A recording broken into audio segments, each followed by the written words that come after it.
Vibe blowing up the J, got the loud jumping up the bay. Everything I'm on slack. Everything I do is got the Benz jumping up the bay. Vibe blowing up my J, got the loud jumping up the bay.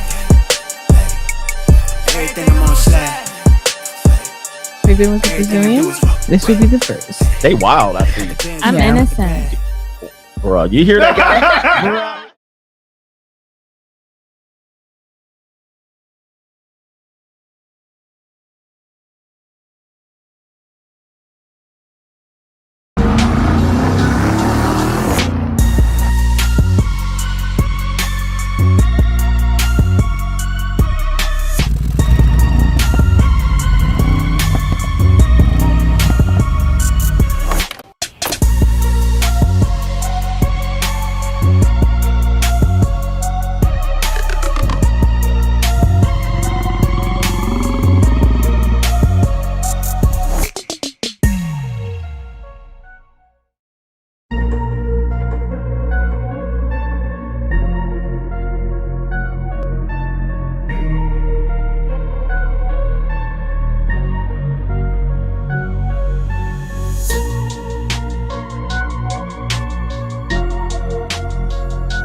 What's going on, everybody? It is Coach Greg Adams back in here with another YouTube live stream. Shout out to the Coach Gang. And that's you. For being in here, being involved, and being active on this YouTube channel. And welcome back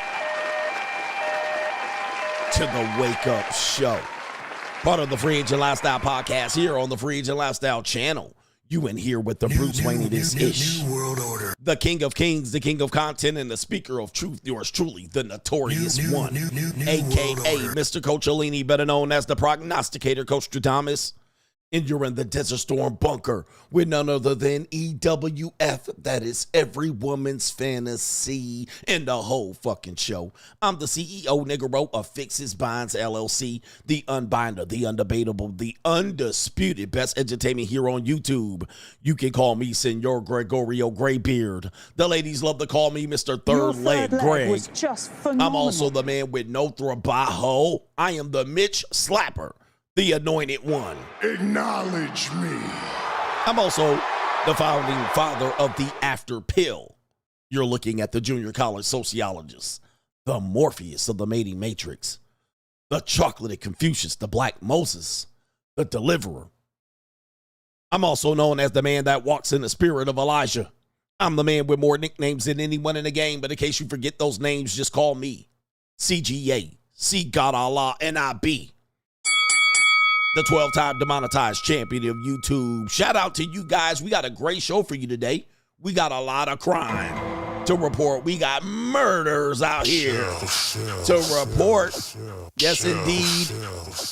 And the main event topic is going to be a pastor. We got an update on a pastor that was been deleted out in, I believe, Angola. I might have the wrong location. Out in Africa by his, well, he got deleted. We now know the shocking and surprising reason why his deletion occurred. And it is going to be interesting, no doubt. We got a lot of crime here, plus an update on the PNB Rock deletion. All right. Yes, the girlfriend was originally blamed for dropping the location. However, we have an update on who exactly dropped the dime on PNB Rock, an update in that case. Lots of deletions, lots of sleeping with the enemy, lots of murder close to home. We got a great crime and law show for today. Lots of crime. So if you're here and you don't like crime and you don't like murder, all right, you're going to be here for the wrong show. We got a lot of husbands deleting wives, wives deleting husbands, husbands faking their deaths, boyfriends getting killed by girlfriends. We got all of that stuff, man. And it's normally the nice guys going bye-bye. But to contribute to today's show, $ the Notorious CGA on the Cash App, Venmo, Coach Greg Adams TV. PayPal is paypal.me/Coach Greg Adams. And that is near the top of the description box on the Free Agent Lifestyle channel. And you can super chat by clicking the link on the top of the live chat. On the Free Agent Lifestyle channel. Shout out to you, brothers, man. Let's get in here. We got a show. No girls to open the show. All right, give me a break. All right, from the girls. We got people making money on crypto. Shout out to you, but let's get into these earlier contributors to today's show. It is the 13th of November, and you brothers are already in. All right, this is from yesterday. So I got to figure out, where I left off. Shout out to the Rogue Runner. This Valkyrie podcast is like a tell-all. This guy, first time donating to you, Coach. You're going to make it a habit. All right, shout out to you right here. And we got our brother here. Let's see. Bob says, if you want a traditional relationship at this point, you're the biggest loser of the century. How can you fall in love with that? At this point, it's only pump and dump. All right, and that was from yesterday's stream. If you guys missed yesterday's stream, I know. I was on stream. I streamed over 8 hours yesterday. All right. Who's hurt? No, I'm just joking. The stream last night, just go back to the clip of the Valkyrie podcast review. If you missed yesterday's show, by the way, if you missed yesterday's show, you missed some gems that I talked about for over like 45 minutes, giving you some blue chips, all right, and showing you the live. Just give me the live. But if you didn't see that show last night confirmed everything that I've been talking about, and it made it so when you hear them say it, it was just some flowery, I did this and I made a mistake, some little Red Riding Hood shit. But it was all the things I warned you about. I've been warning you about these things for years, and they just completely just brush over. They just brushed over it like, yeah, I did this, I did that, I did this, orgy, train yang, Chad, drugs, coca. But then they want to get wiped up. And that's you. Oh, my goodness. It was crazy. Shout out to Miles. He says, Coach is right on the money again. I'm a 26-year-old coach. He says, I co-sign everything you say. It's only leftover women out here. She must have had a weak father because I would have deleted that, Ninja. Okay, yes, for stealing. That was from yesterday. Jay Rago says, marrying a woman who got raw dogged by a needle-sharing heroin addict. Shaking my head, but she's the one, Coach. All right, our brother Ken said, I just put $5K in the crypto, Coach. Shout out to you. We got our brother NGN as a Gen Z that has been watching you for 7 years and on Locals in the Money Mindset. You have helped me make more money, be wiser, and live a better lifestyle.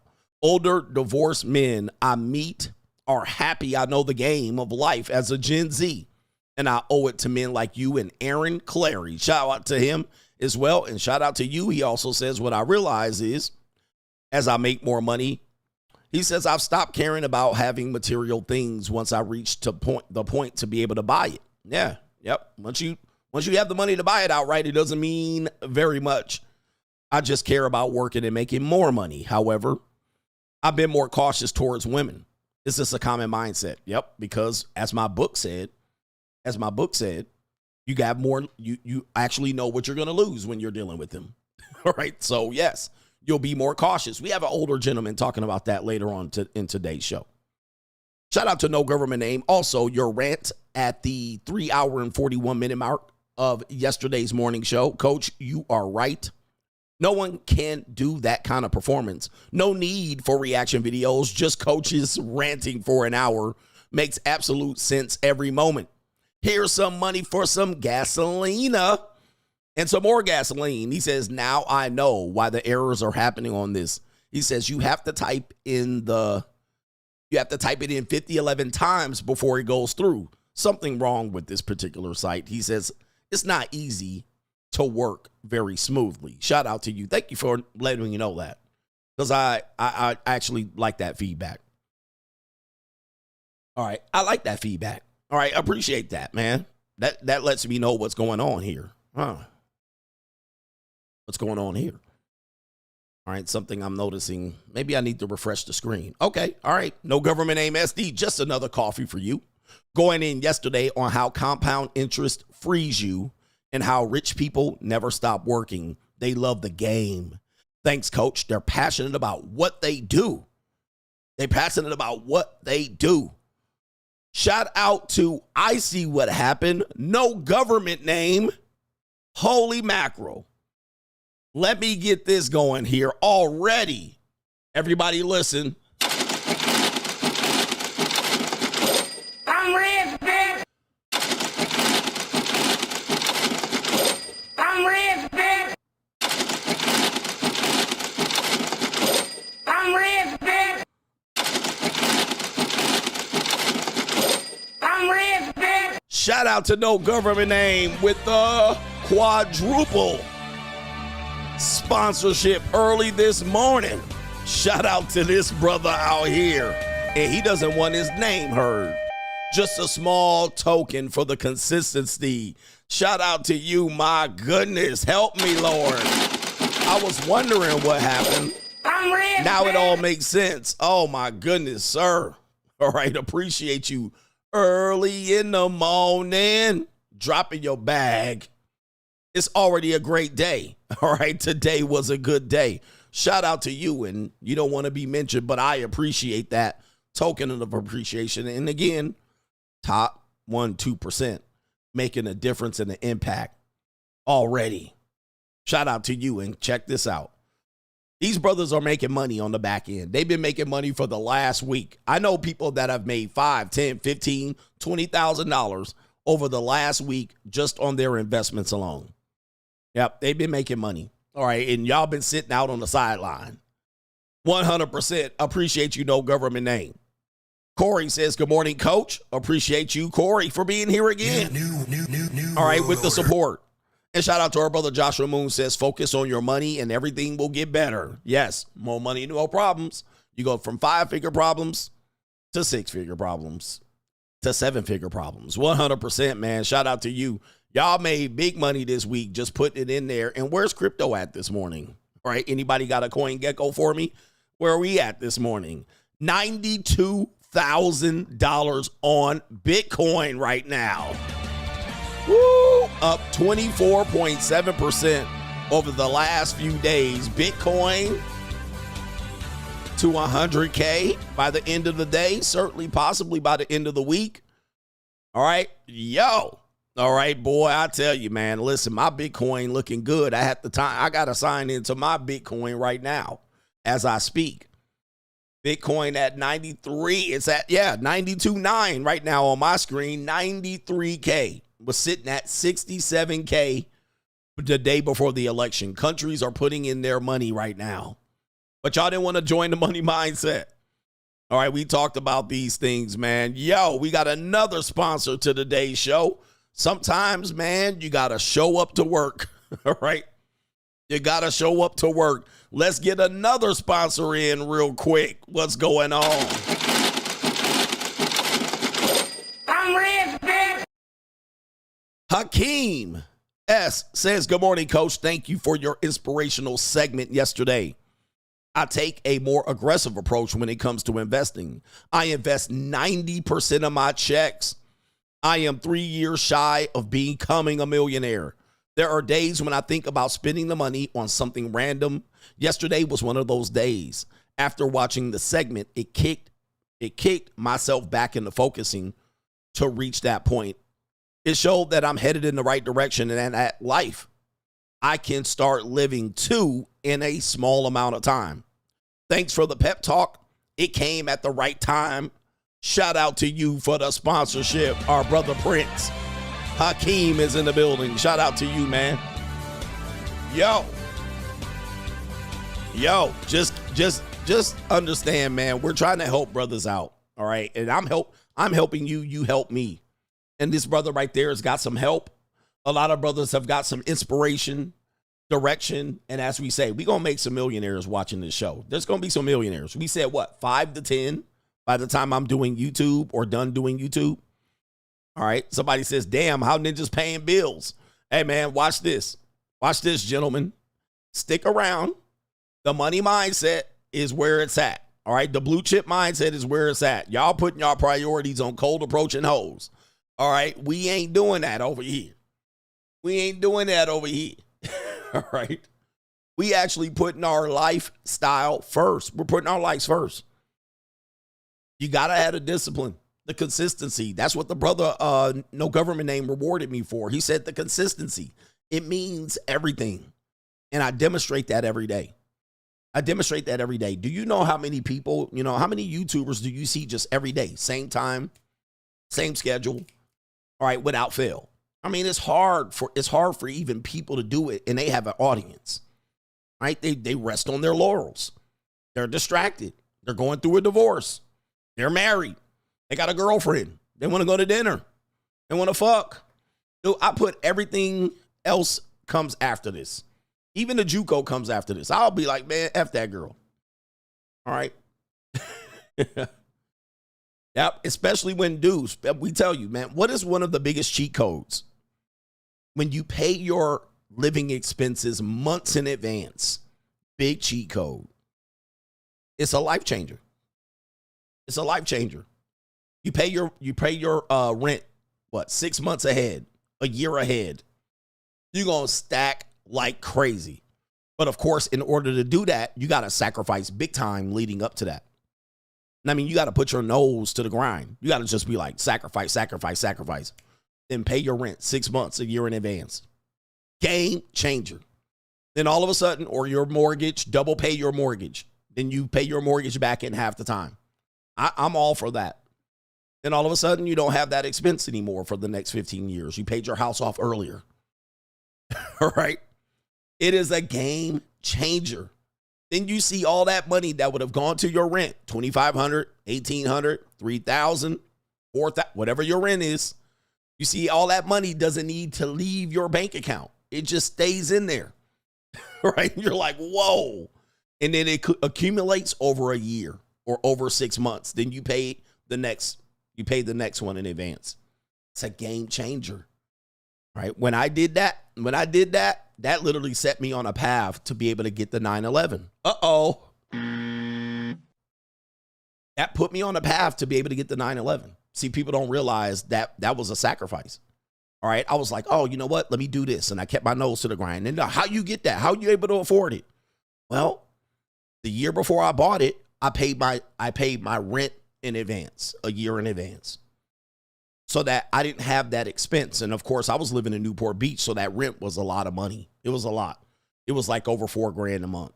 All right. So for the next year, I didn't have to pay that rent. So it just boom, stacked. Right. And then by the end of the year, I was like, here's the 9/11 money. That's some blue chips. I'm going to stop giving y'all blue chips, man. Fuck y'all. I'm going to stop because y'all don't know. But that year before I was able to pay off that rent, I had to sacrifice. So it was literally a 3-year process. It was a 3-year process. So I grinded. I worked 2 jobs. I did YouTube and I had a great full-time job. I was still training. Okay. Still training. Still doing YouTube. Doubling up. Making both was hitting just right. Doubling up. Kept my nose to the grind. All right. Then paid my rent off. Then bought the 911. All right. There you go. And it took 3-year process. Grind year, pay rent in advance year. Boom. Buy the 911. Yeah, listen. I'm stopping. I'm stopping, man. I'm stopping. I'm going to stop because y'all got to pay for this information, bro. Y'all got to pay for this information. Fuck y'all. All right. But y'all want it all now. Y'all want it all now. That's not how it works. Y'all want it all now. Nah, man. Coach, I want it now. I don't know what to do. I'm working at the Jiffy Lube and I'm trying. Man. All right. Saying too much. All right. My Instagram is tripping, man. What's going on with my Instagram? All right. Hold on for a second. They messing up my clips. So let me get my clips back in order. They messing up my clips. All right. Here, man. Get to the money mindset, brothers. All right. That's where the attention is going. I'm going to focus so much attention on the money mindset group because you guys are the ones that deserve a lot of attention over here, man. You guys deserve a lot more attention over there. All right. But, man, I'm going to stop trying to tell y'all ninjas how it works because y'all want it today. Y'all don't want to make no sacrifices. And in those 3 years, y'all going to approach 1,000 women and get 2 pieces of peace leave. 4 pieces of peace leave. Right? In all those years, in those 3 years, you're going to be trying to fuck a lot of fat bitches. And I literally didn't, well, I wasn't saying I wasn't out here. I was in these streets. But I literally said, nah, man, I got to put my head down for 3 years. People don't want to see that sacrifice. Right. Let's get to it, brothers. Woo-wee. What part of the show is this? It's Straggle and Sniggle Theater. Let's go. Like, ride with me if you ride with me, you can slide with me if you feel like 550 on the 5 sticky, come get high with me, that's a deal, right? Straggle and Sniggle Theater, do me a favor, hit the like button. Hit the like button, just give me the likes, don't pass the scroll. Below. All right, we got Straggle and Sniggle Theater. Speaking of you not putting your head down and being distracted in life, yeah, take a look at this right here. It says when bro's been on a, looks like what type of streak? I can't see what type of streak he was on. A dry streak. When bro's been on a dry streak. Yeah, there it is right there. We got a slump buster. We got a pure unadulterated gordita. All right, and there you go right here. And as they say, game is game. The cold approach, look at that slump. Oh, my Lord. And look, he happy. That was an easy cold approach from him. Right there, he went right up to her. I think she's working. Yeah, I don't know. She looks like maybe a waitress. But, yep, just like that. This is, I'm trying to tell you, ninjas, these guys telling you that they're scoring running game, they're not telling you this part of the game. All right, they're not telling you this part. Yes, there's a bunch of these in your lineup. All right, there's a bunch of these slump buster, booger wolves, cockeyed knock-knee. Look at this. All right, she probably eat the booty too. I'm going to tell you, bro. Hey, this is called a slump buster. You in a slump. This is how you get out of your slump. Right here. Somebody got a hit, and she don't mind letting them hit. You see she quick with the phone too. She went right to it, got the phone right out. There it is. And he happy as hell right there. Yep, when you in a dry spell, you go out there and you gonna definitely chase a Bassadon. Look at that. She look like an egg with legs. All right, an egg with legs. Yes, you can't listen. Don't lie to me, ninjas. Big back, big back, big back, big back. She got a big front. All right, her front bigger than her back. All right, yeah, that body is going through some stress. All right, that body is going through some stress. But look at this ninja right here. He's tall. Coach, man, these girls want tall guys. All the tall guys get the bad broads. Nope. That's not true. All right. That is not true. He going to be digging that big old girl out. Yes, he is. He going to be digging her out. And he's starving, ain't he? Yeah, that brother's starving. All right. And she going to be nice. Look at that. Look at her face. Where's her? Oh, Jesus. Hey, man. That's how. And guess what? No 9/11 for you, sir. No 9/11. All right, Straggle with Sniggle Theater. We have an old guy right here, and he says, what's the best part of New York City? Best part about living in New York as a retiree? Women, they're very expensive. Well, if you have a young one, she just wants a pair of shoes. But if you have an older one, she wants a new car. And you'll buy the new car? Have pressure put on me. Okay, but you'll avoid somehow buying the car. Well, it's Tai Chi. What's your defense mechanism? When the energy comes at you this way, you turn to the side, and the energy continues on that way. What's the best part? Shout out to him right there. He definitely at the junior college. That is a junior college sociologist right there. All right, he said, you sidestep these hoes and these old skeezers. All right, shout out to him, and he looks like a U.S. Army or military veteran, so happy Veterans Day to the OG right here. He said the best part of New York are the women. The young women want shoes, the old hoes. I always tell you guys this, man, and men are like, these young women just want you for money. I'm like, older women got big financial problems. Large financial problems. There's a few of them winning, right? There's a few of them making good money, but they always got something wrong. They got like a kid they had out of wedlock, or they got a divorce. The kid's like 12. They always got a fucked up scenario. But the older women have way more expensive problems, but they'll frame it as, but I have a relationship. I'm in love. Oh, my car went out. All right. And he said, you just Tai Chi. All right, you karate crazy that bitch. Keep the energy going that way. Swoop, keep it moving. And he heads to the junior college. And he buys the girls a pair of shoes at Fixes Binds LLC. All right, yes indeed. So he's still out here, and you know he look like a you-know-who-ish. I'm not going to say what race, what people. We know I can't say that. All right, yes indeed. Yes indeed. Just sidestep these old women. They got major league problems, man. Yeah, indeed. Part about living in New York as a retiree. Women, they're very expensive. Well, if you have a young one, she just wants a pair of shoes. Yep, she just wants a pair of shoes. Oh, thank you, Daddy, for the pair of shoes. Him, daddy. Pair of shoes ain't nothing. But if you have an older one, she wants a new car. Yeah, she needs a new car, new roof, you know what I mean, a new transmission. All right, 50, 60-year-old, 40-year-old women, new transmission, new car. They all fucked up, all right? A young woman just jumps in the Uber and then you'll get her a pair of shoes. Yes, man. Yes, indeed. And you'll buy the new car? Have pressure put on me. Okay, but you'll avoid somehow buying the car. Well, it's Tai Chi. What's your defense mechanism? When the energy comes at you this way, you turn to the side. Yeah, turn to the side and sidestep these hoes. Professor at the Fixes Binds LLC Junior College. All right, yes, indeed. Sidestep these old bats. And the energy continues on that. Yeah, it continues that way. Yes, indeed, sir. Just keep it going, bish. Hey, okay. Yep.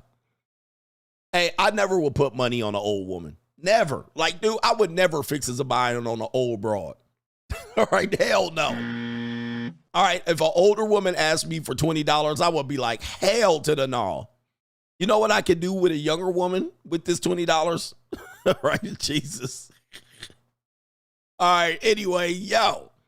We got Straggle Sniggle Theater. Apparently, bottle service tens in Houston are in a bind. This is a TSR investigations. It says Houston celebrity hotspot, and it's called CGA. Under fire for refusing to pay employees, mostly bottle service girls and waitresses. Girl betrayal. And I'm being ignored. It's an IT nightclub in Houston, and young women are making a coin working there. Until now. I'm just not getting paid. Bartenders and bottle girls say that the owner is about the cheeks and not their checks. It's like $750. About $5,000 now. Employees airing it all out on social media. These clubs gonna get enough of playing with these bottle girls. What's allegedly going on behind closed doors at the popular Sakai Club, and what the owner told us when we started asking questions. I'm Justin Carter. This is TSR Investigates.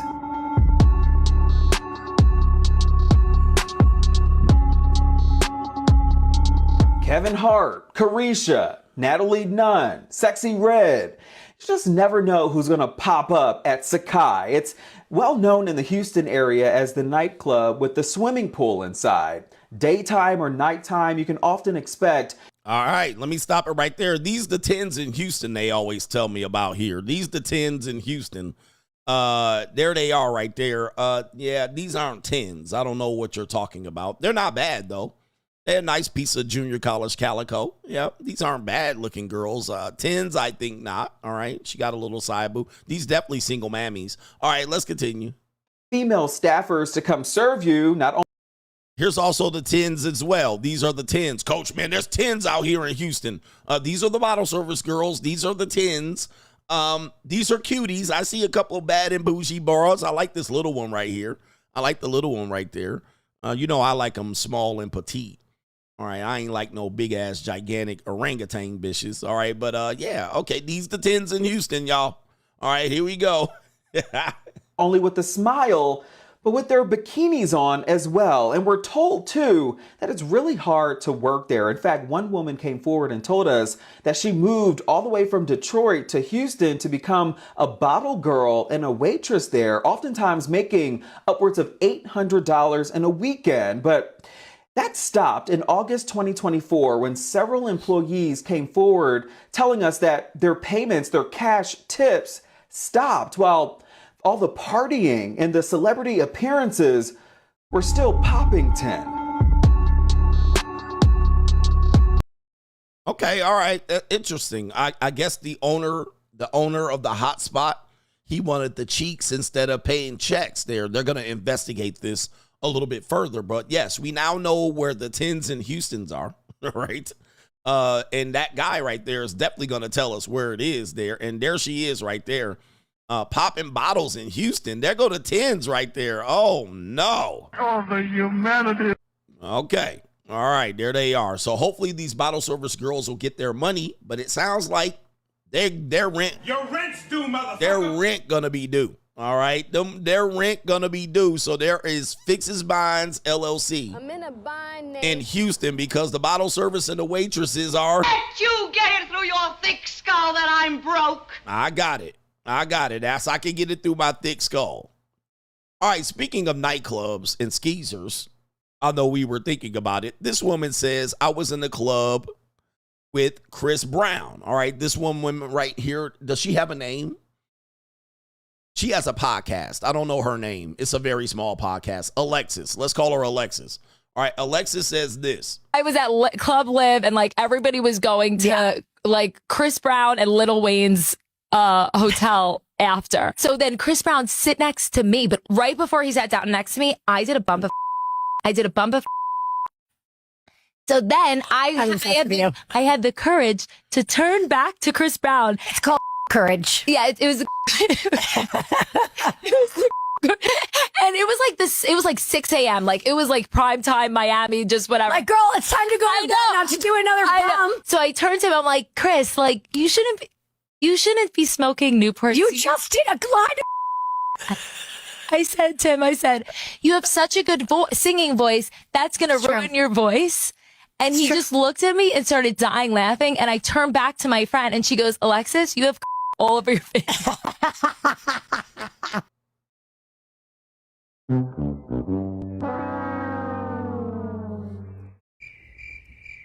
Gentlemen, what do I tell you, bro?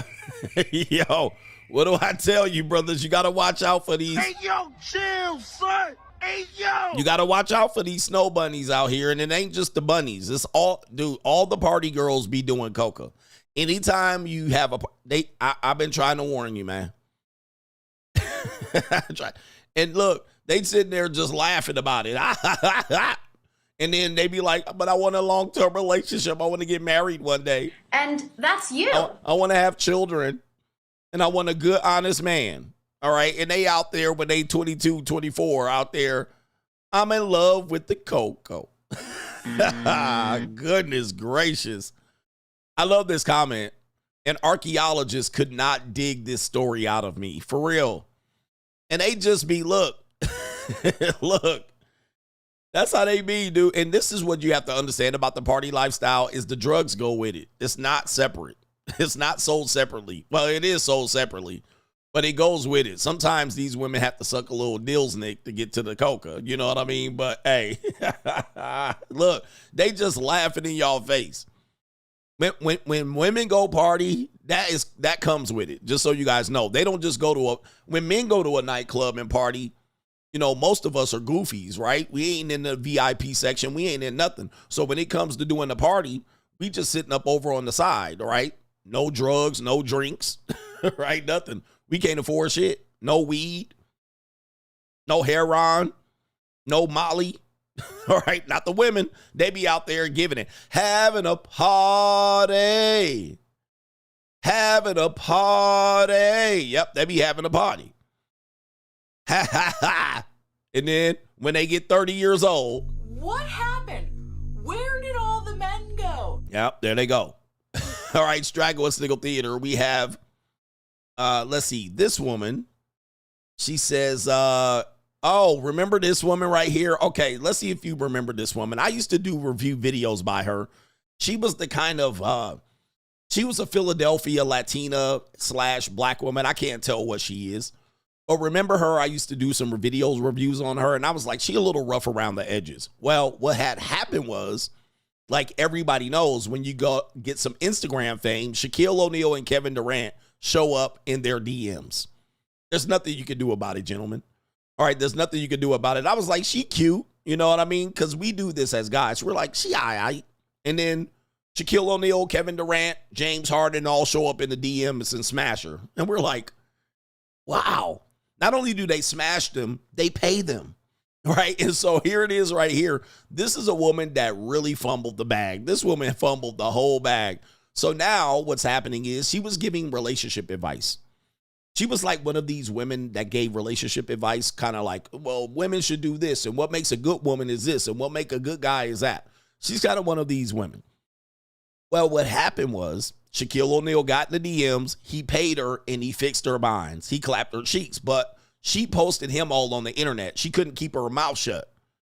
So she started posting him on the gram. Now, I'm pretty sure he kicked her to the curb, pumped and dumped her. But what she said was a lot of people are going to her comment section and calling her a 304. Right? Because her whole frame, and I knew she was a 304. She's a pure Philadelphia skeezer. I mean, it's not that hard to figure out when you listen to her. She's been schizoid out for a long time. Well, apparently she was giving like relationship advice, framing herself as the good woman and what good women do and what good. Well, now they're in her comment section flooding it, calling her a 304, and she doesn't like it. So here's her response to the situation. All right. Here's her response to the situation. And I think I'm going to get an advert here. Y'all not going to keep commenting 304 or Shaq ran through you. No disrespect, but y'all don't care to disrespect me to say that like my whole big, right?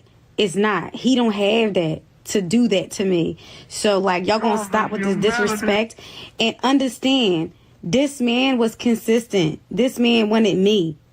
Okay? Whatever happened in between, we two grown people. But what y'all not about to keep doing is calling me a 304.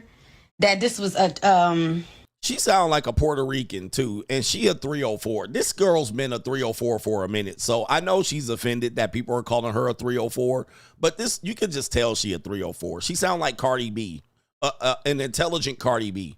She just rough around the edges, and the bigger the hoop, the bigger the hoe.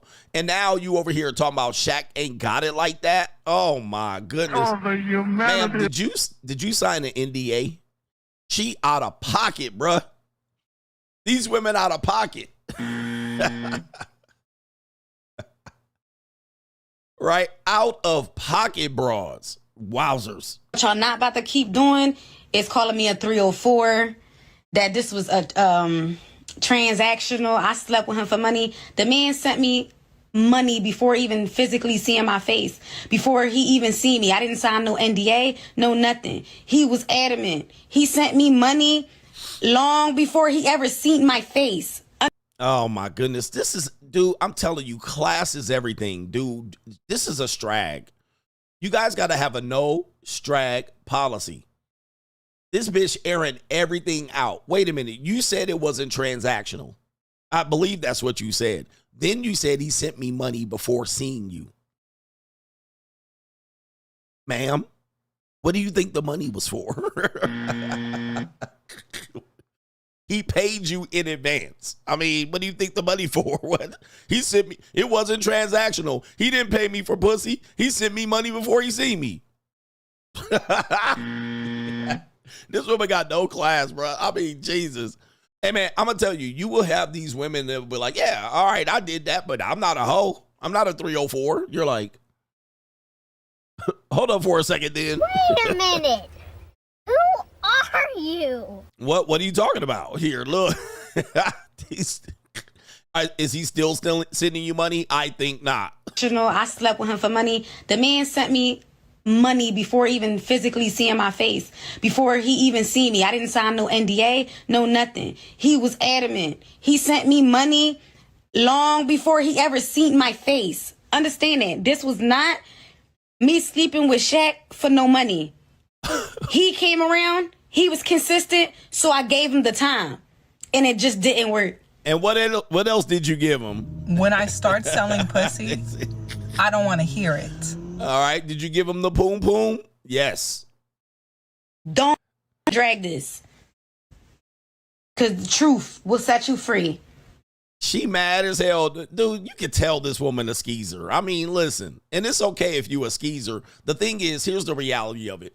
This woman is like the Tyrese girlfriend or the Tyrese ex-wife that comes on here and they say the right thing to you simps, and you simps fall for it only for them to chase celebrities and get paid for pussy, right? And then now y'all ninjas is like, wait a minute. Oh, you not like those other girls, or you're like those other girls. Exactly. Ma'am, this woman a pure schizoid and messed it up. You messed it up. Why you on the internet trying to defend this? And now you said it was, now you just admitted that it was a transactional relationship, trying to deny it. Like, what is wrong with these people, bro? Just be quiet. And I want this to be the last time I have to address this, because I didn't want to address it again. But because I posted the picture, I'm taking full accountability to just be like, all right, y'all been dragging me for some time. I'm gonna acknowledge it and I'm gonna leave it right where it's at. Yeah, but see, they've been dragging your ass for a full month and a half, and they ain't letting it go. Hey, listen, this is how it works with women. Your body count does follow you. Because I really don't want to have to pull out no receipts. I want to leave this right where it's at. But the fact that he can lie with a blatant straight face, scary. My bad. Who's lying? Shaquille O'Neal's lying? Oh, now she's saying Shaq's lying. Okay, so here's the deal, guys.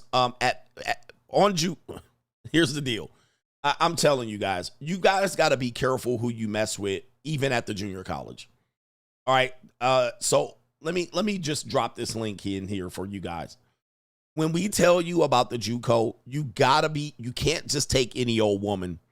You can't, because one JUCO, Shaquille O'Neal, and he should know about this. Man's been at the JUCO for a long time. All right, trust me, I know. He been at the JUCO for a long time. Sometimes, man, you can overindulge at the JUCO. These women got nothing to lose. That little $500, $1,000, $1,500, $2,000 that Shaq paid don't mean nothing to him. He got a mad contract at TNT, and I'm pretty sure he got a lot of money. But when you mess with Strags, even cute Strag, she a cute Straggle. When you mess with Strags, you will get the horns. All right? You mess with Strags, you will get the horns. I know it was all good, and you think you what? Nope. She got the screenshot, Shaq. And it sounds like she's ready to go postal. And Shaq, this is about to get embarrassing. All right. She already aired you out beforehand. All right. Meaning that she already put you out there unnecessarily, like the first time. So I knew she was dangerous before that. All right. And I know Shaq know he made a mistake. He like, oh, shit, I done fucked up. Yep. You done messed up now, sir. But when you mess with, listen, she a cute little foldable too. She a nice little petite Dominicana, Puerto Rican. But Shaq, you got to have a no strag policy out here. These strags will get you. All right? They will get you, man. Stay in the suburbs, bruh. Try not to be with these desperados. Man, I can't wait. Shaq, I'm going to put my course out for you, brothers. I'm going to put my course out for you, man. All right, we got another woman out here. We got two more because these are long segments. The main event is going to start pretty soon here. We have a woman that says, men have too much abundance of access to women, so their standards for women are off. All right, there she is right there. Master Splinter herself. Let's see what she has to say. You are a 4 at best. Guys aren't meant to see this many hot bitches. Back in the olden days, they would see 200 baddies in their whole life. And now in their whole life. And now it's like they are desensitized to it. Yeah. And sometimes I'll have conversations with my guy friends where I need to check them, where I'm like, you need to check yourself. They'll be like, oh, well, her hair wasn't perfect, or she didn't have like veneers, so I just didn't. And I'm like, you are a 4 at best. Like, this is insane. You think that you have access. You actually, they're so delusional. They think that they're they so can delusional. bag like these hot girls because there's so many hot girls on Instagram. And then they do them dirty because you think you're going to get another batter, which it's like at one point we all start to even out, but also at the same time, it's like, this is my thing. I always say your resume is trash on paper and in real life. Exactly. Your resume is trash for you to be talking like this, sounding like this, and acting like you have so many options available to you. No, it's crazy. First of all, you can't look like that and have a trash resume and expect to bag a 10 every time. You're funny. You're not that funny. You are a 4 at best.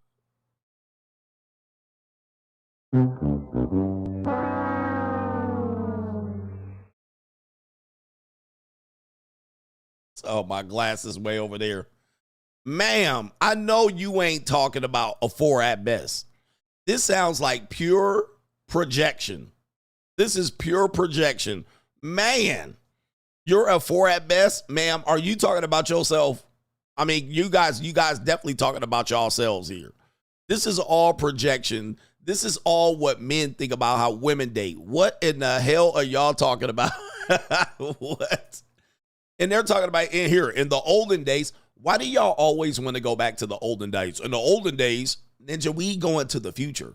We back to the future here. The olden days are gone. And they're right. In the olden days, 200 baddies? No, your grandpapa, unless he went to Vietnam.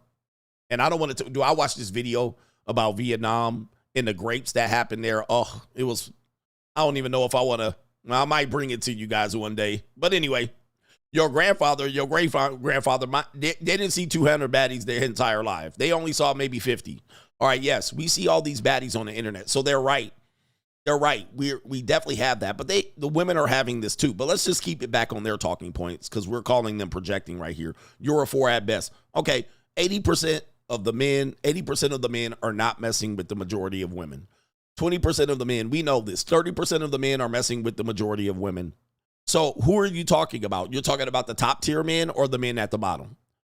Okay. Guys aren't meant to see this many hot bitches. Back in the olden days, they would see 200 baddies in their whole life. And now in their whole life. And now it's like they are desensitized. Well, listen, I don't know if you guys have been listening to me for very long, but I said that men are going to be desensitized to women's attractiveness.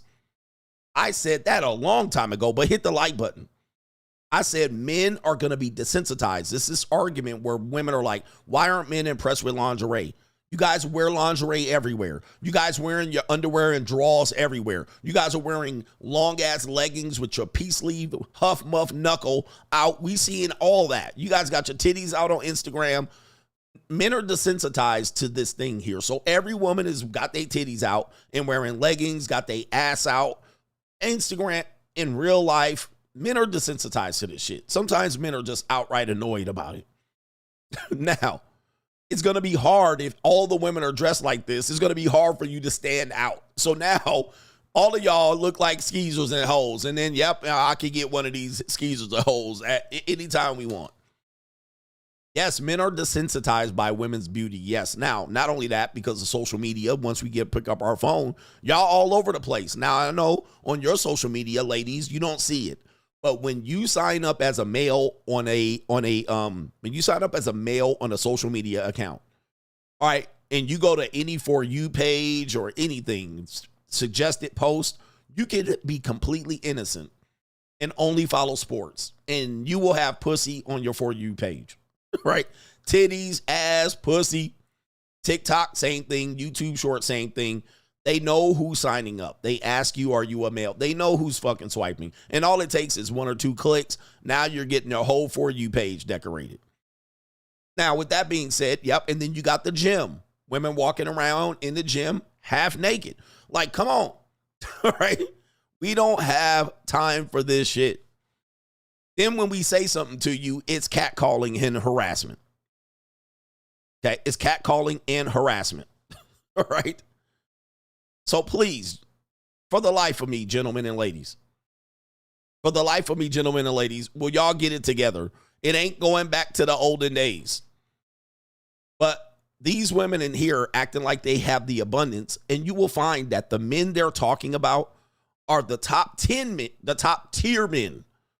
Not you, the top tier men that they believe the men have an abundance. But what you're seeing, honestly, is competition anxiety. They're mad that the men have abundance. That's what they're mad at. They're mad that the men have abundance. And so they're mad that they can't compete for those men. They want men to have a lack of abundance. So that gives them an advantage. So that they can toy with you and they can play with you and flake on you and then show up the next day. Hi. And you're like, you flaked on me last night. They're like, yeah, well, maybe I'll see you next week. They want to toy with you. They can't toy with you when there's an abundance. When men operate in abundance, they can't toy with you, and that's what they're pissed at. Last one. We have a woman that says, a New York City woman tells a story of a man from her DMs who invited her on a shopping date, but never showed up to teach her a lesson. All right, I don't know how long this is going to be, but I guess I'm all ears. All right, here we go right here. I'm all ears. Here we go. Yeah, let me tell y'all a quick story that I've been holding in the vault. Okay, like, let me tell you something about New York men. First of all, this story, it just gave me the ick. Like, men are really like, they're like ill. Literally. Men will really try to humble you because they know that you are a particular woman, or they know you know who you are. Like, they really be trying to, especially these New York men. Let me tell you guys, another time I had like a horrible dating experience real quick before I go back to off break. I had this guy in my DMs for weeks, writing me, never wrote back.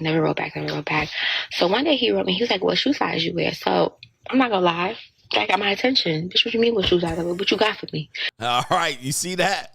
Man, these birds, I'm telling you, listen, women and money, I'm telling you, it is something else. So she was ignoring him. And again, we always talk about, they got men in their DMs, and she just ignoring them. We call it egging them. She just egging them. And then all of a sudden, oh, shoe size? Oh, you talking money? Now look at her goof ass face. All right. Now, oh, you okay. I'm gonna buy Nate. And she framing this as she's the good guy. Okay, let's see what we got. So I wrote him, I was like, this is my shoe size. I was like, well, are you asking me because you bored, or you really trying to buy me something? He like, oh, I'm trying to buy you something. So I'm like, okay. He said, okay, I'll take something for free. As a matter of fact, I really want to take you shopping. Like, all right, y'all, let me tell y'all a quick story. You're beautiful. Like, so I wrote him back. I was like, you capping. He like, what? He's like, we can go tomorrow. Like, what are you talking about? So I'm like, okay, hang up on you, call my friend. So I called my friend. I was like, yeah, this guy's over here, like, he want to take me shopping. Like, I was like, I don't know. Like, you know, like, I've never encountered something like this. Like, this is like, I don't know. I feel like it's too good to be true, you know? She's like, Pretty woman syndrome. All right, boom, so this is what we're going to do. She was like, I'm coming to your neighborhood. She's like, we're going to go into the city together, right? She was like, I'm going to act like a sales associate at the store, or I'm going to act like, you know, it's a coincidence that we both in the same room. So she was like, when he's there with you, after you get a few of your pieces or whatever, you can leave. Like, you know, because we don't know if this man is crazy or not, whatever. So she's just like, nah, we going there together. I'm like, cool. The day for me to meet with him in the store, he was like, we're going to Soho and Bergdorf, right? Now, you're beautiful, like. This is the expensive side of town. It's definitely in the downtown area, or the expensive side of Manhattan. So I wrote him back. I was like, you capping. He like, what? He's like, we can go. So, no, not Bergdorf, Saks.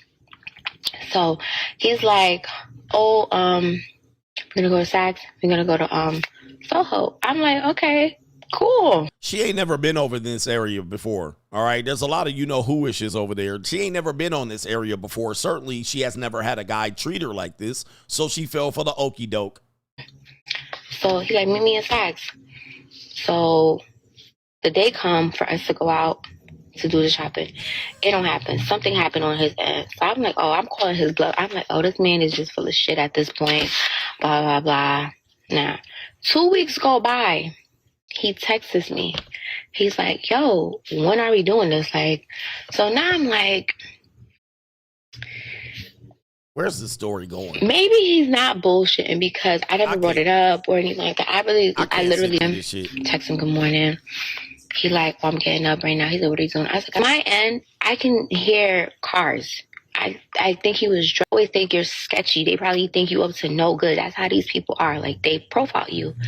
I'm a sales associate myself. I've seen my colleagues do it to other people that look like me. That's what they do, and feeling a little crazy now because I've been standing in front of Tom Ford for just a bit too long. And the sales associate, they coming up to me like, hey, you need help, da-da-da-da. I'm like, no, I'm good. I'm just waiting for someone or whatever. So, y'all, I was like, you know what? Mona, go downstairs. This man will come get you. Stop standing in front of these people's stuff because you look crazy. You look sketchy as fuck. Boy, he goes, it's like you always want something for nothing. Like, he goes, no, always wanting something for nothing. That, like, I don't like you going off. I'm like, all right. Moral of the story is, I believe he set her up for the okie doke. He said he was going to take her shopping, and then he finally, on the day of the shopping, he doesn't show up. So And then she responds to him, and essentially probably the conversation went, "Gotcha, bitch." All right, let me see. That's basically Gotcha, bitch. all right. That's basically how the conversation went. So you just want something for nothing. So I guess he proved this point. He DM'd her. She ignored it. And then he said, "I'll take you shopping." And then she went for it. And then he set her up for the okie doke. Well, that's what happens. And by the way, she deserved it, whatever she was doing. And she was doing way too much by inviting her friend. Anytime a woman brings her friend along for whatever the mission is, this is an immature strag. It's immature, right? Like, this is definitely a woman without experience. And so she's like inviting her friend, and they're thoughting and plotting and scheming to set him up to see if he's legit. Okay, and it was too good to be true. And look at her. This is an ugly woman. I mean, without this wig, she ugly. All right, her hairline pushed back further than mine. So she knows she doesn't deserve this, but she saw a gut lick, and she thought she had a good trick, and she thought I could get something on the come up. But now she's mad that he put her in her place. Anyway, Straggle and Sniggle Theater. Yikes. Like, ride with me if you ride with me, you can slide with me if you feel like 550 on the 5 sticky, come get high with me, that's a deal, right? Talking about she up there in Soho. And she never, I guarantee you, she's never shopped in Soho. Not one day in her life. Like, she's never went to Soho and bought anything. All right, but she thought some dude was going to buy something for her. And if it was a black man, you already know that he wasn't going to buy a cotton picking thing. If it was a black guy. Black dudes don't be tricking like that. All right, they don't be just inviting girls. I mean, Shaquille O'Neal. Well, never mind. Unless you got it. It ain't tricking if you got it. Shout out to our brother here, P from Senegal. Coach is not lying. I always see YouTubers copying him. He says most recently, Social Simone. I'm not who that is either. All right, but yeah. I mean, you can see my show, and then they'll just go make a show right afterwards. I'm hoping that, I don't want to get into that conversation, but yeah, it's completely obvious. All right, it's too obvious. Everett W says, I remember you saying a man has to be a beta male if he wants his marriage to work. I understand what you mean now. Free agent lifestyle for life. In all of these stories that we're going to show you that they have problems in the marriage, it's almost always a beta male. Now, if there's problem in the marriage and he's an alpha male, the woman's going to be the victim. Inevitably, the woman's going to be the victim. If it's a beta male, the man's going to be the victim. We're going to talk about that coming up. But yes, in order to make your marriage work, you have to be a beta male. You have to beta male. Now, you can be mad at that, but it is what it is. No Gump Central. Hey, coach, just wanted to let you know that I got my tentative order for Border Patrol. He says I've been on monk mode for 8 months, and it's all finally falling into place for me. Appreciate you, coach. Shout out to you. And you're going to be busy under President Trump. You got your orders for Border Patrol. Shout out to my Border Patrol brothers out there in Lordsburg, New Mexico, all the way down there in Yuma, Arizona, and all of my Border Patrol brothers all the way in between San Diego, California. All right, I love the Border Patrol brothers, man. I actually lived near Border Patrol men for about, 2 years. They have families and all of that stuff out in Silver City, New Mexico. But yeah, shout out to my Border Patrol brothers, man. Let's get after it. Let's grind, and you going to be busy. And I hear that Trump has got a new border czar, and he going ham. All right, he is a killer gorilla Godzilla ass ninja. He is definitely not a beta male. So he gonna have y'all busy rounding up people and taking their ass to the border. All right, so you're gonna be a busy man. Sounds like you got good job security. Shout out to everybody in Brownsville, Texas, Border Patrol. All right, yes indeed. All right, y'all gonna be busy. He said there's going to be lots of overtime. Y'all about to make a lot of money on the Border Patrol right now. I'm ready. All right. Yes, indeed. Shout out to you, man. Let's get it. Shout out to Greg. The Bataram is in the building. Yeah, he says, I think my chat didn't go through yesterday because it even said that it sent. He says, I was wondering what Lucario did because I heard you mention him. Me and him are cool, but I seen some of his work, and they are average at best. Not talking shit, though. Shout out to Mr. Lucario. All All right, I might play the clip, man, but Mr. Lucario, you know what we'll do is I'll invite him up and then I'll play the clip because I don't want to talk shit behind his back. I'm not trying to expose the brother. He exposed himself. All right, but I'll invite him up. Game is game. Mr. Lucario, you listening to me, brother? Mac Lives Matter. Let's bring you up. And then I'll play the clip with him here just so we can laugh at it together and we can say, hey, bro, explain yourself. Shout out to our brother Ryan, says your streams about female narcissists was so on point that it brought me out of my self-pity since my wife and I are definitely separating and I woke up today with a new positive outlook on life. You and Kevin Samuels have 100% been a huge help during these last few years. Thanks, bro. Shout out to you. And that's a co-sponsorship. Shout out to you, man. Listen. I'm rich, bitch. Listen, in my book, The Free Agent Lifestyle, I mentioned exactly the place that you're in, sir, where I said, you know, when you're in a marriage and you're trying to make it work and you're somewhat confused and you don't realize you're being abused and they're accusing you of abuse, they're gaslighting you, manipulating you, they're being narcissistic, they're representing themselves in a very Machiavellian way. They're using that, right? They're setting you up where you cannot win. You're in a no-win situation. You can't win. And then if you have children, you're trying to make it work out. You're beta mailing yourself. You're being emasculated. You're actually making it so that you can't confront this other person and get them in a positive direction. And many times they're hiding something. Something's going on. There's another bull in the ring. Something's forcing them to do so. And then they just wake up and blame you and they say vague things like, I'm not happy. And you're like, what does that mean? I'm not happy. I just want to be happy. And you're like, what does this even mean?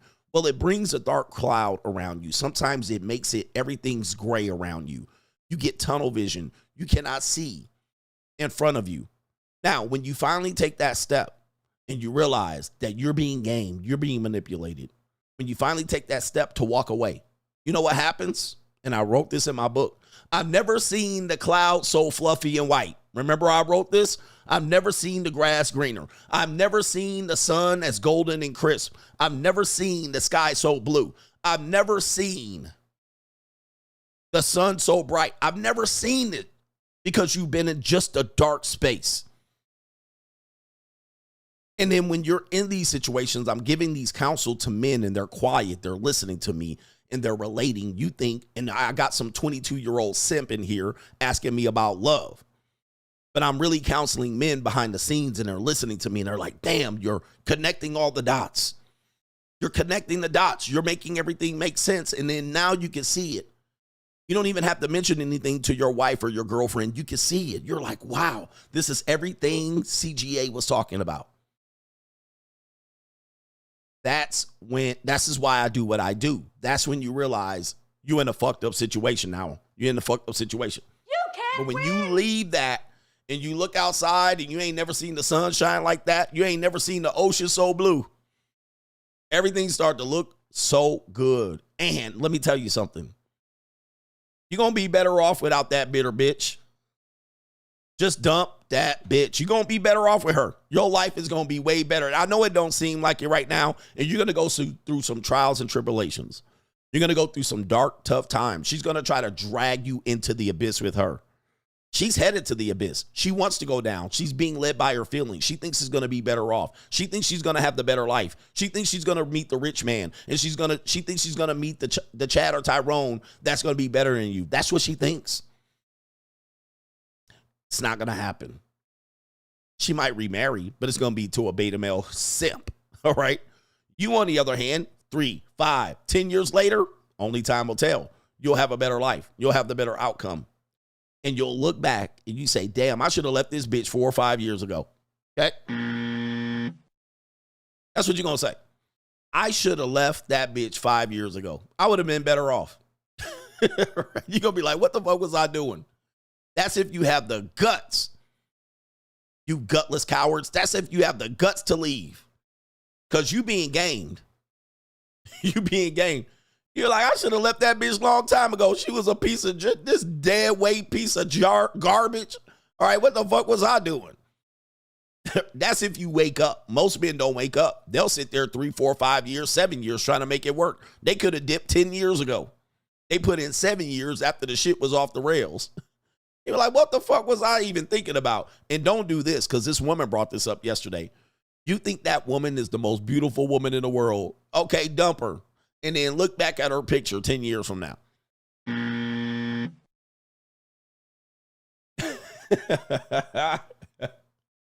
Look back at her picture 10 years from now. And then look at her 10 years later. You're going to be like, what the fuck? I would have been stuck with this duck.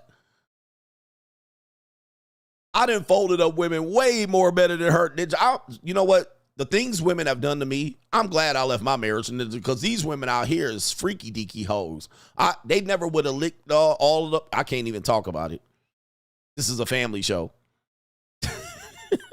Right? All right, this is a family show. All right, so hold on for a second. I'm getting rid of fools here. All right, don't come in my comment section, nigga. All right, go ahead and subscribe. Sign into your other account. Subscribe to it. Wait 20 more minutes so I can delete your next account. All right, here we go right here. Like, what the hell was I thinking at the end of the day?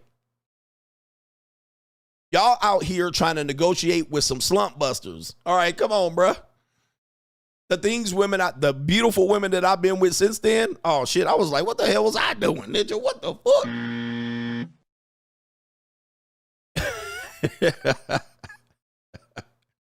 All right, the woman that brought me to the red pill.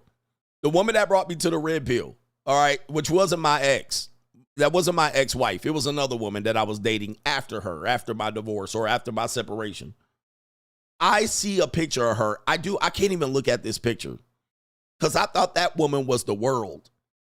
I thought that woman she was my world. I was like, she's such my type. I got to have her. And look,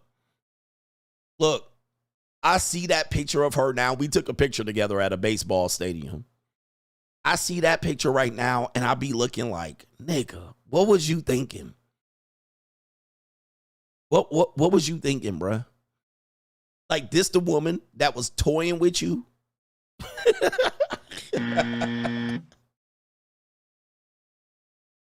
This the woman that was toying with your ass and had your ass looking up shit on the internet? Like, I was like, I need to slap the shit out of myself. And men, I'm going to tell you, most of y'all's problems with women have been with 4s and 5s. Like the shit that y'all went through with women has been with a pure 4 and a 5. Not even a 6, not even a 8, not even a 10. Y'all been dragged through hell with a woman and she was a 4. A 5, ninja at best, average at best. What was I thinking, bro? I'm like looking back at this, like this Millie Mouth muskrat. I literally was out here dragging my shit. Yeah, love will have you blind. Love is blinding, man. It literally blinds you. Then you come out of the fog. You get yourself better and you look. I can't even look at the picture, bro. It's somewhere in some pictures. Every time I'm going through some pictures, it pops up. I'm like, oh, get rid of this shit. Like, what the hell? All right, yo, can you see the picture? Sure, Mr. No Account. I can't even see your picture. You asking me to see the picture so you can spread it across the internet. All right, please. Sure, sir. All right, but look, man, shout out to you, man. Hey, man, keep it business 101. Know where you're at. Really, man. All right, yo. And then you look at it, man. I'd rather be dragged through the mud by a 10 at this point. I'll get dragged by a 10, bro. Be dragged by these slump busters. This shit out of control. You got to watch out, man. You got to watch out. All right, anyway, we're just trying to build a man up. Shout out to our brother here. Rondell says, flowers for last night's show. Monk mode for life. It's bad out here. Shout out to our brother Michael says, let's see here. Patronize for wisdom and knowledge. Shout out to you. patronizing for women in knowledge. Appreciate you, Michael. Joshua Moon says, focus on money and everything will get better.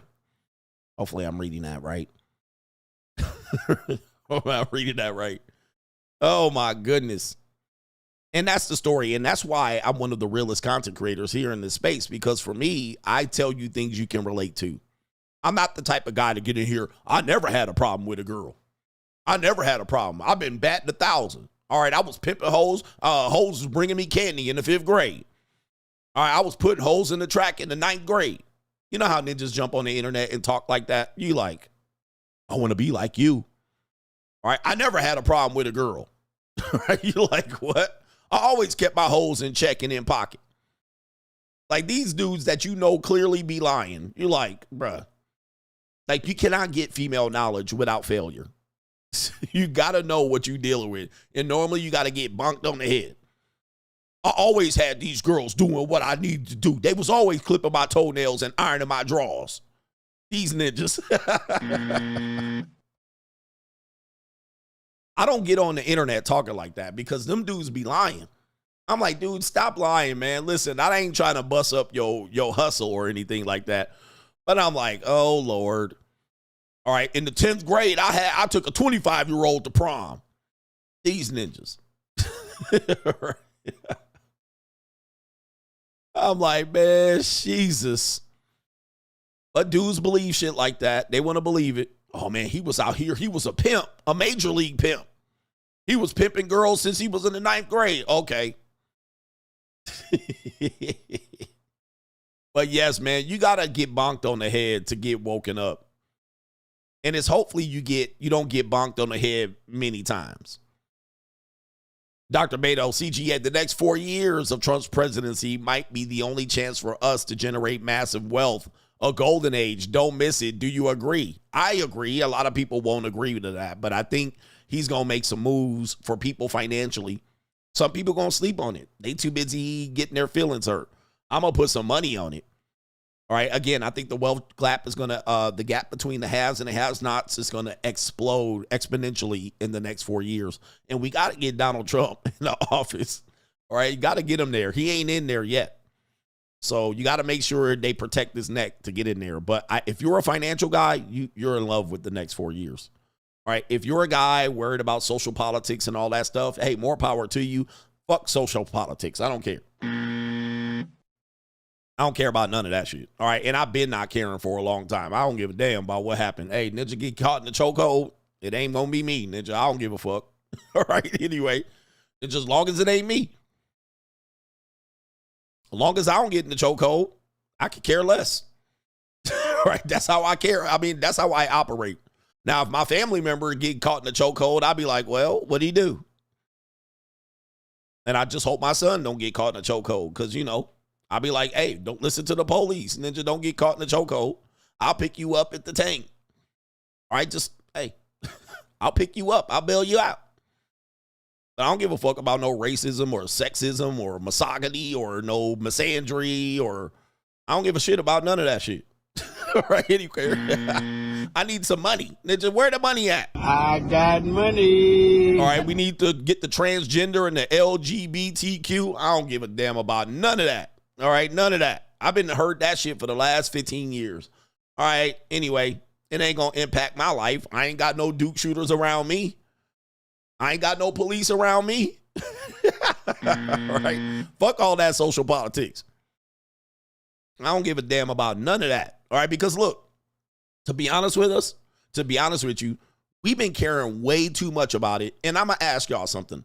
How many transgenders have you ever seen in your life over the last 20 years since Obama has been in the office? All this talk about transgenders in the bathroom, how many have y'all ever seen in real life? When you walked outside, unless you live in San Francisco or Los Angeles, how many trannies have you seen? Okay, how many have you seen in a bathroom or a locker room at the goddamn Planet Fitness? 0, maybe 2. I maybe seen 10 transgenders in the last 20 years, just like seen one. Been like, oh, wow, damn, they look weird. You know what I mean? And moved the hell on. Like, how many ninjas you know got choked out by the police? How many? Count on your hand. That got fucked up by the police. How many? 0. All right. How many people you know die of COVID? Probably none. I know nobody that died of COVID. Nobody. Right? None. But it ain't like you see one every day and be like, oh, damn, I'm inundated by these people. Oh, they really causing me a problem. They really don't, they're really like all these things that people worry about and caping about. It's really just in their own little world. Well, you stay the fuck over there. I ain't got no time for this. I live in 2 good communities to be seeing no transgender in my bathroom. I don't. All right, so that's the thing, for me. I'm like, all these things we worry about on a daily basis are pure distractions, and they're distractions to get to the bag. I got money. No, Instagram doesn't count. I'm talking about in real life. In real life, how many of these people have you seen? How many of these incidences have you seen? But I've seen a lot of divorce. I've seen that. You guys have seen divorced people. You've seen broke people. You've seen people that get broken up in relationships. You see everything I talk about, you've seen. We see it on a daily basis. We're affected by it. All right. And we're affected financially. We see everybody being affected by it. Inflation, high gas prices, high rent. These are the realities. I got money. So don't get confused looking for incidences and thinking about things too much. It's not really affecting you. It's not really affecting you. So that social justice, I could care less about any of those issues. Now, if it hits my doorstep, then I'll care about it. Other than that, please. Yep, we've seen a lot of homeless people. We've seen a lot of people die in car accidents and shit. We've seen all of these things. We've seen people killing each other, right? Married couples. We see it all the time. It'd be right here in our face. All right, anyway. We don't worry about that. We seen divorce. How many people you seen get divorced in the last, if you're an older guy? How many people around you got divorced? Lots. I know I could just name 10 people in the last probably half a year that got divorced. Right? That I got divorced. It's crazy, man.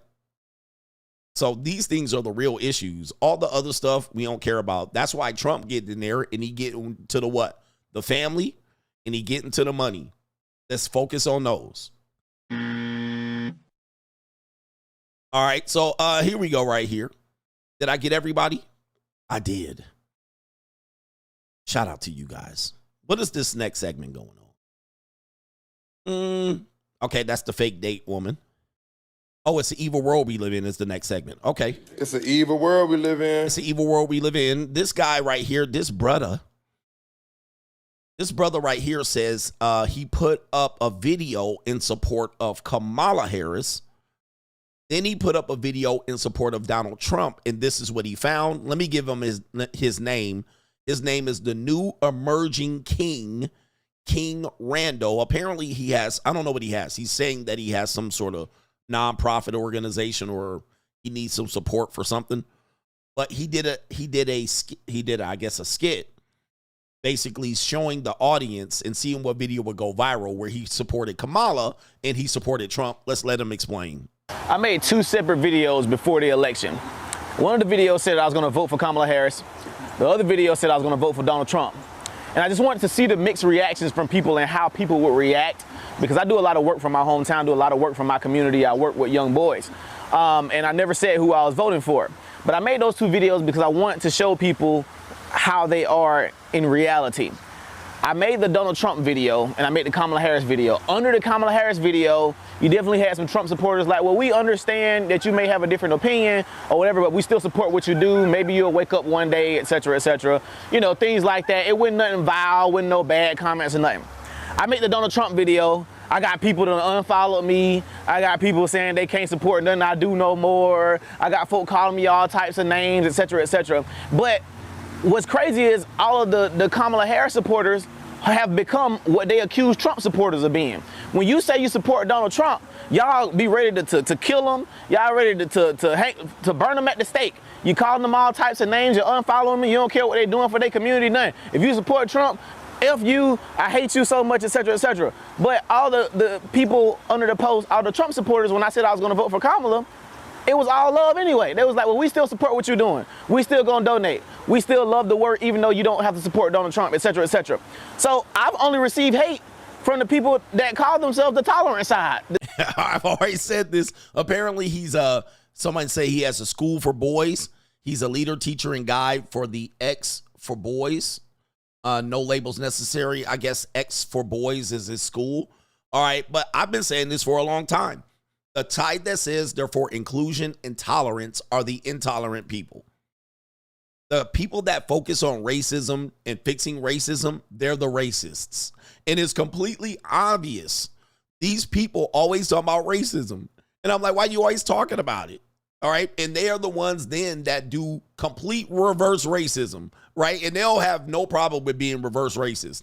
And you're like, I thought you were against racism. Well, these white folks, I'm like, wait a minute, bro. Like, aren't you against racism? So he had to find out the hard way. And a lot of black men, I want you to find out the hard way. A lot of the people that you're following are literally descendants of the Ku Klux Klan. All right. And Margaret Sanger eugenics. I mean, it is the obvious. They're the people who are the most intolerant. They will not. They're tolerant unless you until you disagree with them.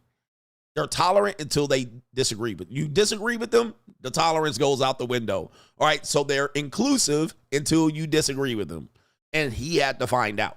All right, shout out to this brother here. Apparently, Elon Musk retweeted this. And he's getting a lot of support. I don't know if Elon Musk sent him a check. I hope he did, right? Just for his own personal sake. But yes, the people, the party of tolerance. And also, what are they saying? We need to bring people together. But then they call the other guy the little mustache man. And they're the Democratic Party. They like, we're the party that's going to unite people. And then they do the opposite. You're like, that's unity? Only when you agree with them. They think unity. When you don't agree, they are the most discombobulated group of people. The side that's supposed to be about love. The side that's not about hate. But it's crazy because anytime somebody doesn't agree with you, all you spew is hate. All you give is hate. Facts. So it's funny how everybody who call themselves Democrats, you have turned into what you accuse the Republicans of being. And he walked off. Not the walk-off home run. Shout out to this brother right here. Not the walk-off. Hey, he says, and let me make a slight correction to him. He says, you have become what you accuse the Republicans of being. Oh, I'm sorry. Let me make a correction, sir, Mr. King Randall. They have always been that. They've always, when you wake up, you'll realize they've always been that. They've been that way the entire time. And I'm glad some dudes are finally waking up. They've been doing that since the beginning of the Democratic Party. That's their mantra. You guys realize they use terrorism to scare people into voting for them. They're the original. They're the last of what you call well, I can't even think of the name. But anyway, most of how they got to where they got, they've been terrorizing people. The Ku Klux Klan were Democrats. They terrorized people into voting for them, right? They use all kind of tricks. They would have a jar. Remember I showed you that clip where they were like, well, we ran out of ballots. All right. And they will have a jar of marbles. How many marbles in there? You can't guess? Okay, you can't vote. All right. They've been against the progressive people. They have always been that way. That has been their legacy, their lineage. When you think of Obama's presidency, yep, that's exactly what they are, where they use identity. And then when you don't agree with the identity, they completely dismiss you, yell at you, berate you, call you names, punch you. They'll get violent with you.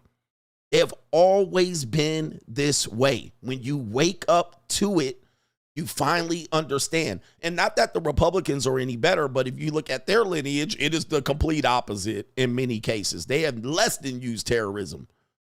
But Democrats have always used terrorism to get to their point. And then they throw up a woman, a black guy, so that if you're not with it, then you're a racist. And then they use terrorism against you. They're the people that report your accounts if they don't like you. Conservatives typically want free speech. Okay, say what you want to say. I just don't have to listen. But they'll listen to you and then be like, no, I don't like this report. They're the people. Yep, cancel culture. Ruin your finances. block you. These are the terrorists. So what he said was they become what you accused of Republicans of being. Let me correct it. They've always been that. When you see it, you'll wake up. All right. And then when they don't get their way, they always cry. They just cry. I don't know why y'all don't like me. Just say you don't like black women. Then they cry and play the victim. That's the way it's been. You can't deny it. That's the way it's been. That's the way they work. They use terrorism, gaslighting. They use every technique, racial politics, identity politics. And then when they don't get their way, they cry. All right. Then they want to poison the husbands. Shout out to this guy for waking up. All right. Shout out to this guy for waking up. That is their MO. All right. That is their MO. Shout out to our brother here on It's an Evil World We Live In. A guy gives his wife a marriage performance evaluation on Zoom. Okay. Oh, the humanity. All right. Here we go. Recording in progress. All right, Naomi. How are you? What do you want? As you know, we do our annual performance assessment for our marriage, and today we're going to talk about some things that went well, and also some things that we can improve upon. Okay. Oh, so how does that sound? I don't need an assessment. What are you talking about?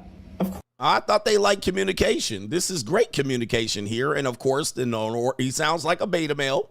You know, he's trying to soften him up, sound like the human resources department. Let's see how much he likes this. Of course we do. It's called a retrospective, actually. Are you being for real? Uh-oh. Yeah.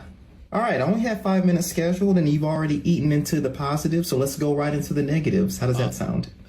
Be for real. Okay, let's go. That's Oh, the first no. on my agenda. Oh, look at that. Ma'am, you don't look like you want to communicate very effectively here.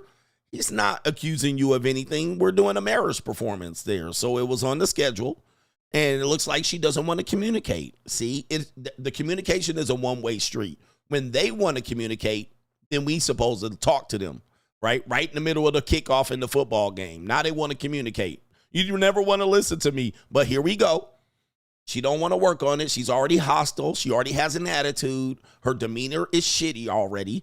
Come on, ladies. I thought we were about communication. All right, come on, ladies. You got to be better. Okay, the feet are still crusty, and you're cuddling with me at 3 a.m. Oh, you're no. cutting me up, Oh, the okay? humanity. We're going to need to put some lotion on them things, okay? Oh, How does no. that sound? I have eczema. Okay, we need some Gold Bond. How about Gold Bond? Have we tried that yet? Eczema. Okay, I'll pick up some Attitude. Gold Bond. Let me know that.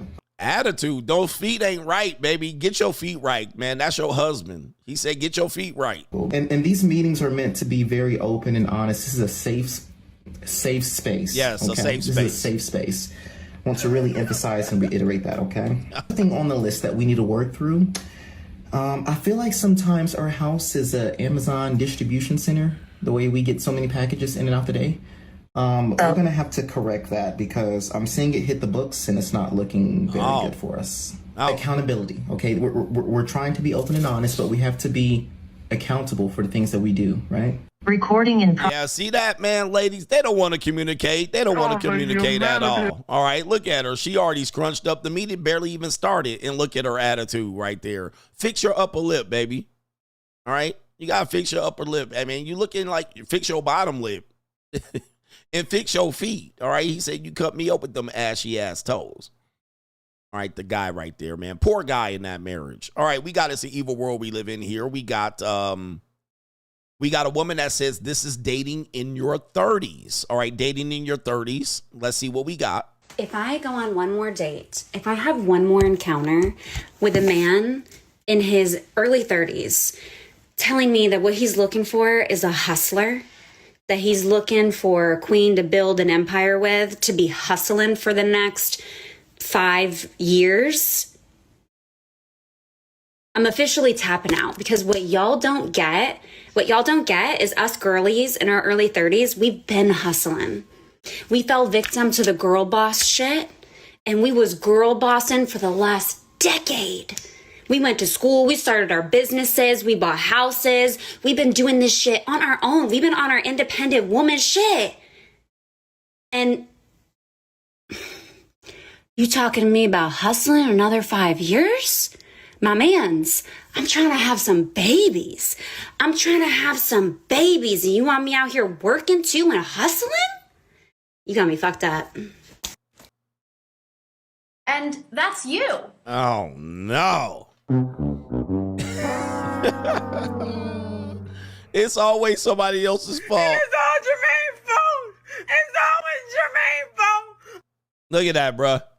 Look, they looking for Easy Street. And that's you. They looking for Easy Street. I've been hustling all my life. We fell victim to the girl boss. What do you mean victim? Y'all was celebrating being girl bosses. Now you want to be a traditional wife at 34. And that's you. And we know you've been ran through and been doing coca and partying and getting chatted out, and you had a whole heroin addict that's an ex-boyfriend. And that's you. All right, now look. We fell victim to the girl boss. We bought houses, started businesses, and you still broke. Let you get it through your thick skull that I'm broke. Still broke. Dead, flat, stony broke. I've got $3.85 in my purse. Right? Leftover women. Nah, I'm looking for the easy life. I'm in my soft girl era. All right, take care of me. All right, take care of me. And that's you. Unbelievable, man. And you looking for babies. You want to try to have babies. You're in your mid-30s. How many babies you going to squeak out with them rotten eggs in between your legs? Egg freezer. We got a poor egg freezer. I'm trying to have babies. You're in your mid-30s. What the hell are you talking about, babies? You're going to get one child. And you're going to hope that Ninja ain't walking around merp. You're going to hope that Ninja ain't walking around counting to himself. Like Rain Man. This Ninja chatted all already. Take care of me. And that's you. I'm trying to have babies. I'm not trying to hustle no more. We hustled already. They already tucking in the hustle at 34. Right? I already hustled too much. Now I'm ready to get my soft girl era. And that's you. I fell victim to the girl boss thing. We started businesses. What business did you start? I'm going to tell you what business you started. When I start selling pussy, I don't want to hear it. When I start selling pussy, I don't want to hear nobody say shit. When you see me on the corner, bitch, mind your business. All right. Ninja, your baby definitely going to be walking around talking about I can count cars at Las Vegas. All right, please. And trust me, man, this is a good, I will get her neck, but that's about it. Who's marrying these bras now, bro? You go marry her now. Oh. And that's you. She just, look, this is the type of women that you go on dates with and they completely wasting your time. These are the dating losers. These are the losers I talk about on dating apps. Go on a date, meet, date number 1, date number 2. She got to fuck on date number 3. She backs out, pivots, meets another guy, serial dating. And then she comes back to you, checks in 2 months later. Oh, hey, how's everything going? Reset the dating. Now you got to have a meeting. Date number 1, number 2, backs out. All right, please, man, just come back. Hey, man, do you have a younger sister? That's all I want to know. All right, because you washed leftovers, right? Oh, it's an evil world we live in. Sad story to report here. Former basketball player Kyle Singler, formerly of Duke University and of I believe, the Utah Jazz or the Cleveland Cavaliers. Who did he play for? He paid for somebody. Apparently, he's having a rough time, and a lot of these athletes are reaching out to him, and a lot of these athletes have rough times, man. Apparently, he's not playing pro ball no more, and this was him. All right. So I need to make just an announcement because I feel like my voice is getting silenced. Detroit Pistons. And every day, shit is being thrown my way. Oh, no. And my community is fucked.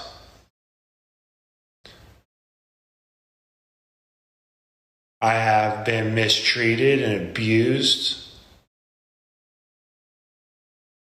neglected, made into a mental example, and I fear for my life. Ooh. Every day. And people in my community make me look out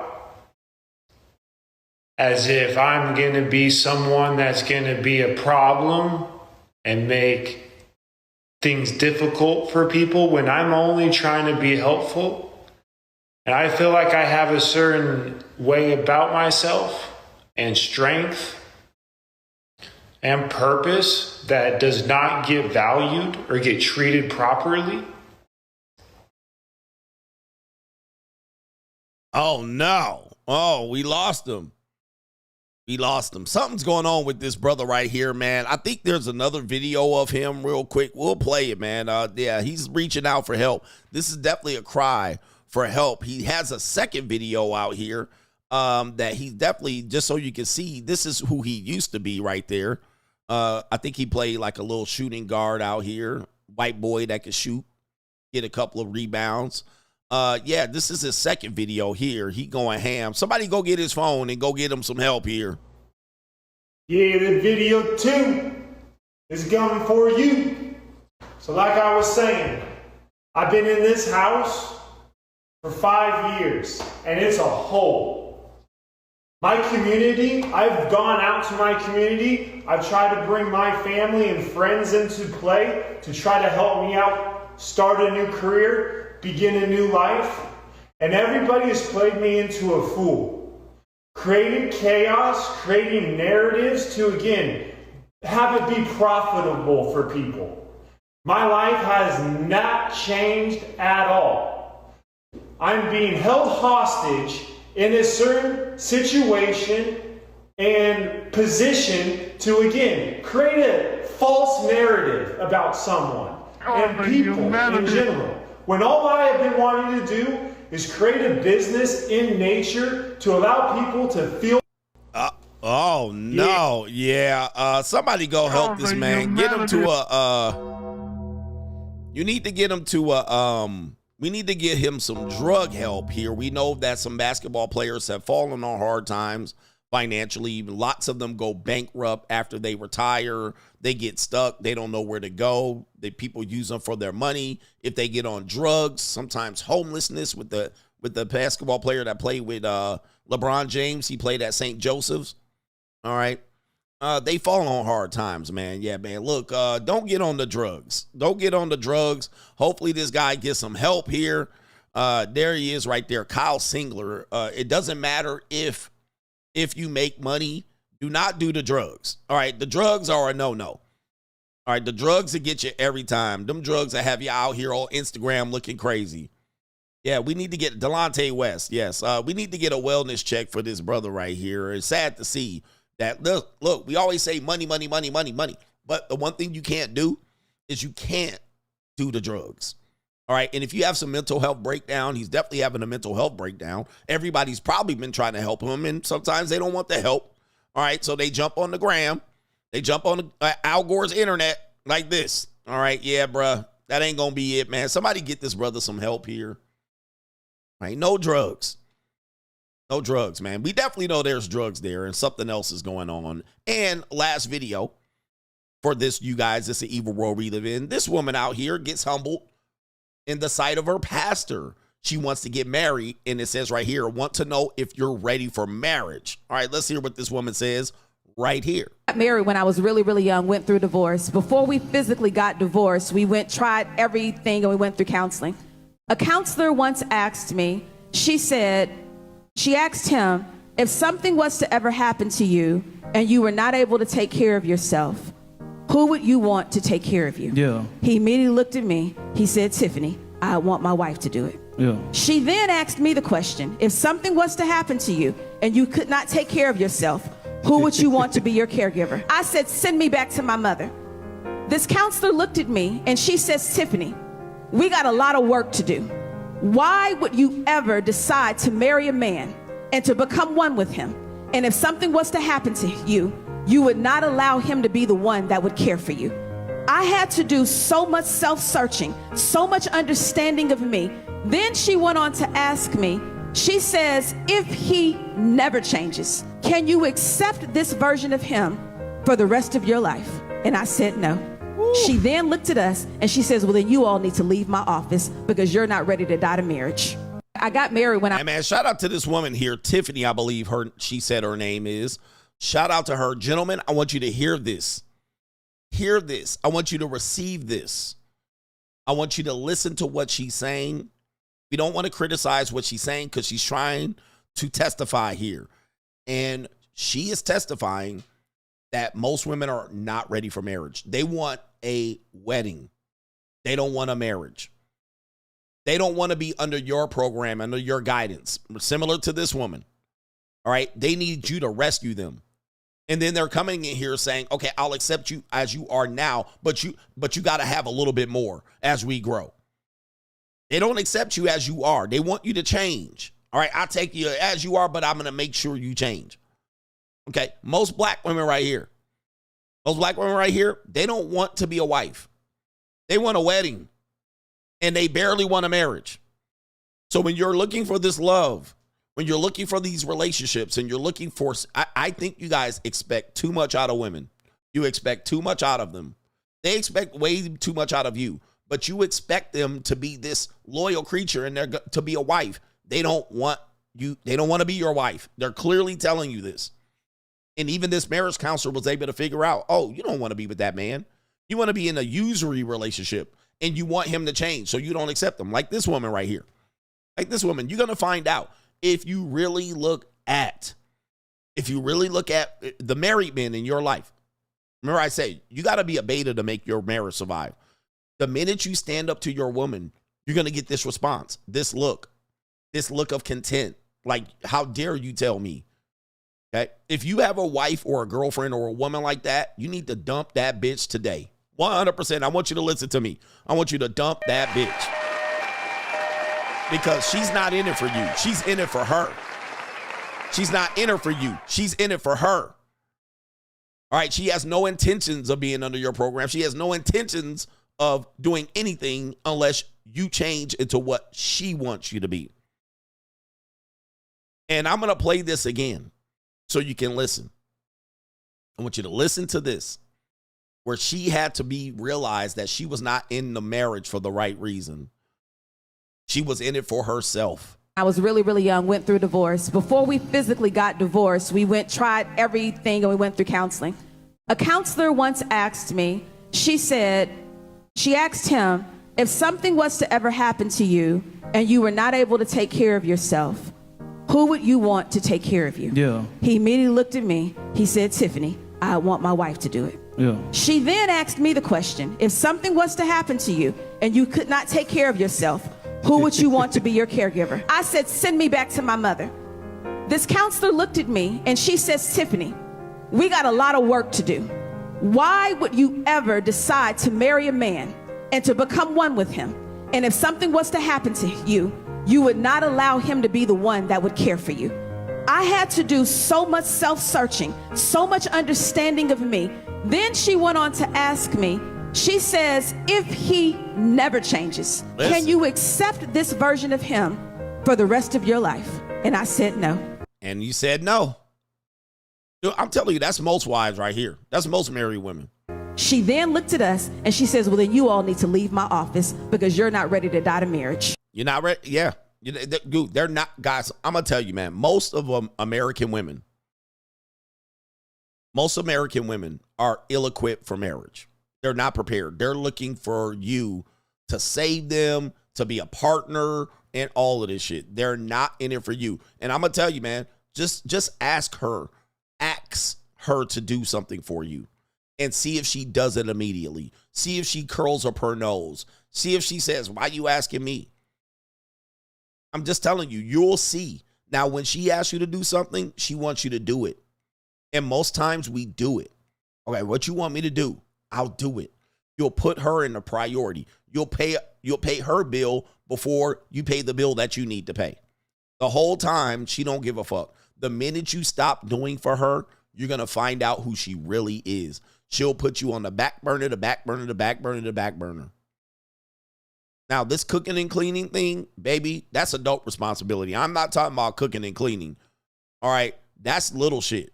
We're talking about things that need to make you the priority.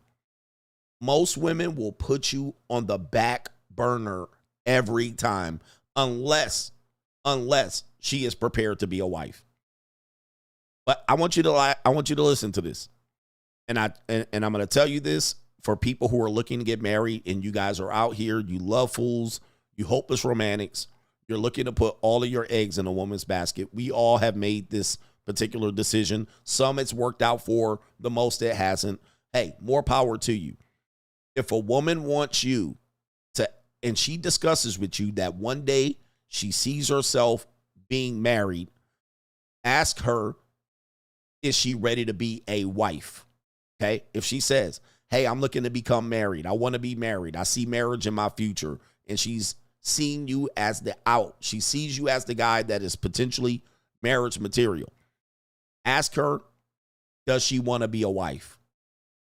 This is going to be the question that is going to give you everything you need to know about this woman. The question, are you ready to be a wife, should be followed up with an emphatic yes. She should say, yes, I'm ready to be someone's wife. If she doesn't say an emphatic yes, dump that bitch. If she says anything other than that, dump her. If she asks you, what does that mean? What that mean? What do you mean by that? What is that supposed to mean? If she asks you any of that, dump her. Skedaddle. She's not ready to be a wife. She's not ready to be married. She's in it for you. No, we're going to be partners. If she says that, dump her. All right? She is not ready for this shit. Don't think she's ever going to change either. So anyway, that's an evil world we live in. We got lots of crime coming in. It's an evil world we live in. We got like 10 crime stories. So we got a lot of crime and Law CGA coming through. Let me catch up with these super chats. I'm telling you now, DTB her. Shout out to Tom Likes. DTB her. Shout out to Jaden. Michael Jaden Hooper is in the building. Coach, I listened to you on the way to work at the EOD. He says, I find it hard to keep up to date with all of your streams. Yesterday's stream with them 2 Gen Z birds were tapped. He says right there, keep up the work rate. You're an asset to men. Shout out to you. Yes, those 2 Gen Z birds were tapped out. Are you ready to be a wife? And then if you want to really challenge her, you say, are you ready to be my wife? Then that really is she's going to be like, huh? Yeah. Oh, guys, you really want to know. Really unlock the code on really know what to ask women so you can cut to the bullshit. What do you mean, be your wife? Because what she's going to say is servant. I'm not going to serve you. I'm not going, Shout out to our brother Joshua Moon says, getting dragged by a 4 is crazy work. Shout out to you, man. Yes, it is. We all been there. Yeah, those women were millennials, but yes, they were zennials, young millennials, but also most of the damage they did were as Gen Z, and most of their audience is Gen Z women and men, Gen Z men as well. I think I got all the support here, but you guys have been great with the support, so I appreciate y'all. We got a lot of sponsors today. Shout out to our brother Verlin, says, for the knowledge over on the Pay Pizzle. The Pay Pizzle for shizzle. Let me see if I can get these right here. I need to really figure out which one of these are PayPals and which ones aren't. They're supposed to tell me, but they don't. I need a new way. I need a new system. Every other day. Every other day. That's what it meant. Shout out to you.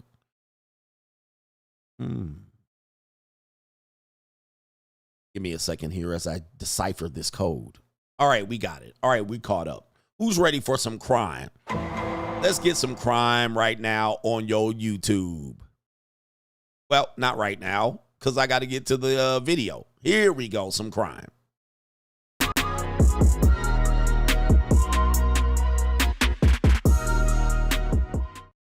All right, we got so much crime here. Some of these crimes are going to be outlandish, gentlemen. All right, first we're going to go to a young piece of calico out here. He's ready for crime and law CGA. All right, hold on for a second. My whole intro was messed up. Okay, crime and law CGA. We have a young piece of calico here. We call her a blondie. Let's call her Blondie. A blonde Bethany at the beach, and she throws a fit racking up felony charges in her bikini. So we're going to have a lot of fun looking at this young tender. I think she's 18 years old. An 18-year-old adult racking up big girl charges. We're going to see if she's a child, y'all. We're going to see if an 18-year-old is a child at the end of this video, all right? 18-year-old, that's a baby. Okay, we're going to find out if she's a baby today. Come on, put your hands behind your back for me. All right, so here we go. What do I do about my parents? Kick the windows again, and your feet will be tied down. I hope you f***ing die. I never f***ing kicked, and this will get sued against. All right, Flatback Supreme. On March 31st, 2024, officers responded to a beach after receiving a report of several teenagers drinking underage. How old are you? I'm 21. Oh, she says she's 21. Okay. Hold on. When's my birthday? Yeah. It's January 27th, 2000. And you're 21? Yes. So your birthday's January 7th of 2000. Recording. 27th of 2000. 27th. January 27th of 2000, and you're 21? Yes. Okay, let me ask this again. Your birthday is January 27th of 2000. Yes, ma'am. And you're 21? Yes, ma'am. Okay. Okay, what? I'm going to ask you one more time. I'm 22, actually. Oh, you're Oh, 22. Uh-oh, her age went up. She's 22. Okay. Just so you know. Just so you know, lying about your birthday to the cops is a felony. Oh, no. All right, goodness gracious. All right, that's one fella. All right, it's hard to lie about your age. You thought that was okay. All right, and when you're drunk, too, that's going to be an L. So that's one felony already. Apparently, she's not a child. All right, here we go. Okay, making sure. You just making sure you know that. And your birthday's when again? January 27th. January 27th of 2000. 2000. Oh. And you're 22. 22. Okay. Oh, no. And what's your name? Olivia. Olivia what? Livy. Remar. Olivia what? Remar. All right, he's got to check all this. What's your birthday again? Oh, no. January 27th. 2000. What's where are you from? Georgia. Georgia. Where's your ID out of? Georgia. Okay. Georgia. All right, we'll try one more time. So right now, we're gonna put cuffs on you. You're detained because you're lying about your age. You're gone. You're lying about your birthday or your name or something. That's first and foremost.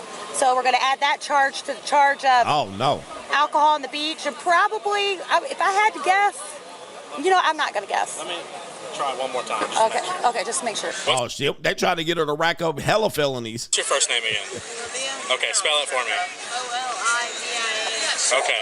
What's your middle name? Grace. Grace. Grace. What's your last name? Remar. Spell it again for me.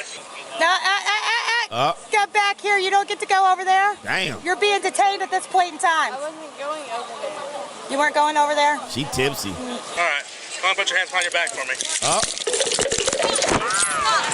Oh, no. Okay. Stop moving your hands. Oh, no. Oh. Get away. Just walk away from me, okay? Why don't you talk to me? Okay. Oh, no. I did not start running. I did not start running. You said. I did not start running. That's my friend. Get away. Who are you here? I'm trying to figure out. We will figure out. I did not start running. She did not start running. That was a felony. I did not start running. It's all on camera, so she did start running, so we put her in handcuffs. That's our problem, not yours. All right. Why am I getting arrested? All right. Turn around. Why? You lied about your age. We don't know. We can't figure out who you are. Oh. You lied about your age. You lied about who you were. We've asked you time and time again. Not only that, but you're drunk. Oh, man, what happened? All right, this is not good right here, man. She tried to get them feet. She tried to... Hey, that's multiple felonies. Where's all the Black Lives Matter marching here talking about racism? All right, obviously this girl is not black here. These cops. You're drunk in public. I'm not you drunk. have alcohol on the beach. Once we can figure out alcohol on the beach. And you probably got cocoa on the beach too, the way you acted. Once we can figure out who you are. You're leaning on me. You can't even stand up straight. I need you to stand go. up straight. I can stand up straight. Okay, it doesn't matter. You're under arrest at this point in time. All right? We're going to start with resisting without violence. Excuse me. I'll talk to you in just 1 second. Give me 1 We're second. first going to start with resisting without violence, alcohol on the beach. I don't have alcohol. Oh no. Oh. All right. I'll save her. All right. Oh my. Okay. Yeah, that brother's starving. On the beach. Barbie doll. Public intoxication. I'm not public We'll explain it to you. intoxicated. Hold on. You're not public intoxicated? No, I'm not. So you haven't been drinking? No. I'm not asking that. All right. Let me call a cage car because we got to figure out who she is. Cat purposes are black female 1015. She is zooted. I mean, I don't think she's with us right now. She gone, man. She gone. All right, them eyes are gone. Look at her face, man. Yep, you going to big girl jail. Is she a child? Is this a child? And is this racism? This is racism. The female cop is wanting to toss her ass in the pokey right now. The female cop ain't playing. She white girl wasted. Yes, white girl wasted. So are you ready to tell us who you are? Hold on. I am Olivia. I'm going to explain it to you. And keep going. When's your birthday? When's your birthday? 01-2000. Oh, she's still lying. 01-27-2000. I wasn't going to. Is your ID out of Georgia? Yes. You want to run her to the dispatch, maybe? Sorry, I'm just trying to ask questions. Hold on. So, you are 18, honey, right? Yes. Okay, so we just want to know from here. We're not the people she's staying with, but we're friends with the people. This is what we're going to do. You're going to back up off our scene, okay? We're taking care of this. If y'all just back up and let us get what we're doing. Oh, that cop, that female. Hey, man, look, this is the cop you don't want to run into. That's the cop you don't want to run into. And here's the thing, man. That cop, you already know she gone. The best thing you can do is just listen. All right? This woman is gone. The cop is escalated. She pissed off. She cantankerous. She angry. She bitter. Do not mess with cops like this. Y'all want to mess with cops and try to work this shit out. Let me work this out. Nah, bro. She already detained. She's in handcuffs. She about to be arrested. They're already threatening her with felony charges. Just chill. All right? Just let her do her job so y'all can all move on. There's nothing you gonna say to this cop. All right? There's nothing you can say to this female cop. She gone. She's over the top. We will come talk to y'all. Go. Okay, back up. We don't need any help. Nope. We got this. Yes. Is your birthday in 2000? Are you 22? No. You're not. How old are you? 18. Okay. All right, so 18. Is this a child? We gonna find out. Let me go ahead and get this going right here. Let's go ahead and go. Four-wheeler, and then you can come back and I'll take her up. Oh, she's crying now. What do I do about my parents? We'll help you get in contact with your parents. My parents are in Florida. Watch out, you're spilling stuff. We'll deal with that in a second. We'll deal with that in a second. I don't care about you. Okay, listen. What do I do about my parents? We'll get you in contact with your parents. Go and start working. Fake tears. Do the Panama. Fake tears. Or the exit. She got some nice boobies though. She got some nice boobies. I can walk. Okay. If you just would have told us the truth in the beginning, you wouldn't be in this situation. I'm 18. Can you not let me go? No. Walk this way. 18 is an adult. I'm fine. Can you check those eggs? Are y'all hunting eggs? What are we doing here? What are the eggs? She tried to use the baby voice. Remember, she was grown. Now she got the baby voice. I'm 18. I'm just a kid. Can you let me go? Oh, okay. I got you. Okay. It's just with all the kids out here, we got to make sure there's nothing bad inside of them. You know what I mean? Okay. All right, so here we go right here. Let me skip ahead here. Chad and Tyrone tries to help out here. There's Chad. All right, Chad must be the boyfriend. This is the guy that's banging out and nutting in her before you marry her 10 years later. I'll I'll talk to you in a minute. Hang on right there for me, okay? So, what are y'all to her? Chad Light. Friends she's staying with. Okay. Y'all have phones, right? Obviously. And a couple more flatbacks. Yes. I'm gonna go. Here, I got it. Y'all want to write down whoever's number on this pad? All right. Is that her phone? Let me write mine.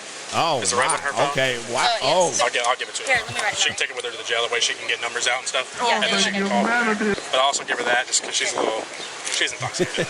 So it might be a little difficult for her. I don't know. Could I ask what her charges are? Yeah, let me go get this real quick and I'll come back. All right, so explain what happened, okay?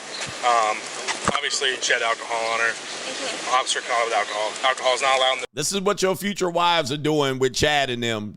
They go Chad Light and their future wives. Asking her birthday. She lied to us about it multiple times. Yes, sir. And you can't lie to the cops about your birthday. Yes, sir. Then whenever I went to go place her in handcuffs, She tried to run. she tried to run. She took off a little bit. Whether she's intoxicated, I mean... All right, police doing too much explaining. All right, we don't need to know all that. All right, let's go. Oh, yeah. I'm sorry. Oh. So she'll go to first offense 2:30 in the afternoon. At 2:30, right? 2:30 p.m. She'll go for the charges, talk to the judge. The judge will decide if she's going to get a bond or if he's just going to release her on her own recognizance. I mean, since she's intoxicated, there's a chance that he might. The most she's going to get is a bond. All right, so they're going to have to bail her out. They're going to have to get her rich daddy lawyer to bail her out. So let's go ahead and go ahead here and see what happens here when she gets detained in the police car. She loses it here in the end. She definitely don't want to go. Out, Olivia. Step out, Olivia. Oh. Okay, there you go. Let's go. Let's go. Oh, no. Oh, Jesus. All right, racism. No, let go. That's not how this works. All right. That's racist, man. Look at how they got her shoulders dislocated here. This is racism. Go on, put your cuffs on. Do I not have any rights? Oh, any man, rights? oh, my goodness. No. Man, I would be... Take mine off of her. Yep. You bitch. Oh. You lied about basically everything. Move your thumb so I can... There you go. They're open, bitch. Oh. They're open. Damn. I'm about to comply to some dumb cop who doesn't know what the you're talking to. Oh. Foul mouth. Hey, man, put a knee in her neck, please. Can we get a knee down in her neck? Racism. White Lives Matter needs to show up right now. All right, white people apparently are never treated this way by the police. All right, here we go right here. Stop. I'm stopping. I'm going to where the fuck you want me to. Yeah, well, I didn't tell you to move, did I? You still acting up, man. God damn. Oh, yeah. Come on, man. I haven't done shit. You adding to it. What are you doing? All right, so here come the black cop coming to... All right, black cop coming to help her out right here. He like, Becky, you could just suck a dick real quick. All right, the black cop like, come on, man. You still acting up? Hold on. She need to go to the tank and sober up. Yeah. You. Hey, by the stop. way. I hope you f***ing die. Oh. All right, do you want another charge? No. Then stop. What'd she say? Did she say she hopes I die? Yep. That's, okay. You just added a charge because I warned you already there, so you just added another charge. I hope Be an adult. I hope I die. You hope you die. No. I do. Okay. That's the white girl go-to. That is the white girl go-to. She hopes she dies now. Everybody got to die. All right, the white girl taking everybody out. I don't want to live. I've been thinking about killing myself. All right, they always go. That's the white girl go-to for sure. Been on the phone with my dad, and they haven't let me talk. Okay, hold on. Been with her for this? For a little bit, yeah. Okay, she's saying that y'all called her dad? No, some other parent. Officer Tatum here is in the building. Shout out to Officer Tatum down in Arizona. Called her dad, not us. Okay, I'm sorry. But I didn't do anything. This is I am just the transport officer, okay? This. I had to talk to my family, because she told me I wasn't allowed to. Because I never kicked. What do you need to do? I'll do whatever you need. Okay, move back. I'll do whatever you need because I never kicked. All right, I never kicked. Go ahead. Because I never kicked, and this will get sued against you. Oh, it's gonna get sued against you. Okay, there it is, right there. Here's the conclusion here. She don't want to get out the car. All right, she's acting up. Yeah, I can. No way. straps. I was never put in any. You weren't? No. Do you currently feel like hurting yourself? No.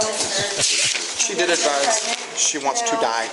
She wants to die. How tall are you? I'm 5'1". 5'1". All right, 5'1", hell and fury, man. Look, man, these women get a little cocaine in them.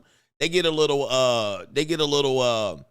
alcohol in them. 5'1", hellfire and brimstone, fireball. All right. Camera work was good with the bikini there. All right. The camera work was good on the bikini. A 5'1" Kaylee and everybody out here going crazy. But just want to let you guys know, what jail did they take her to? Did they take her to kiddie jail or adult jail? So 18 is not a child officially on Crime and Law CGA. All right, we got a man found dead in a tanning bed at Planet Fitness, but let's go ahead and take you to the story here on Crime and Law CGA. Good morning, Matthew.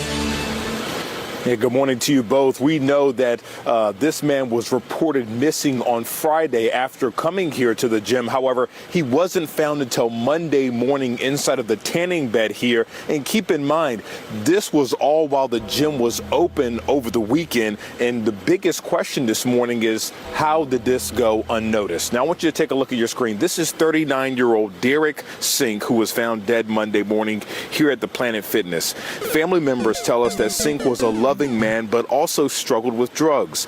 They Planet Finesse tell us that there was a needle also found in the room with him. Drugs. Many people taking to social media overnight questioning how employees could let this happen. One man writing, quote, "I wondered what was going on because it smelled weird and they had a tanning bed blocked off today when I was there."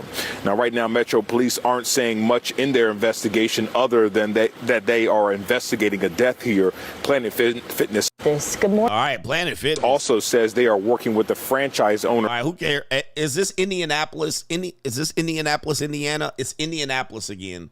All right, yeah. This ninja been fried, died, laid to the side. Oh, no. My goodness, man. All right, ninja took a needle, Planet Fitness, tanning bed, dead.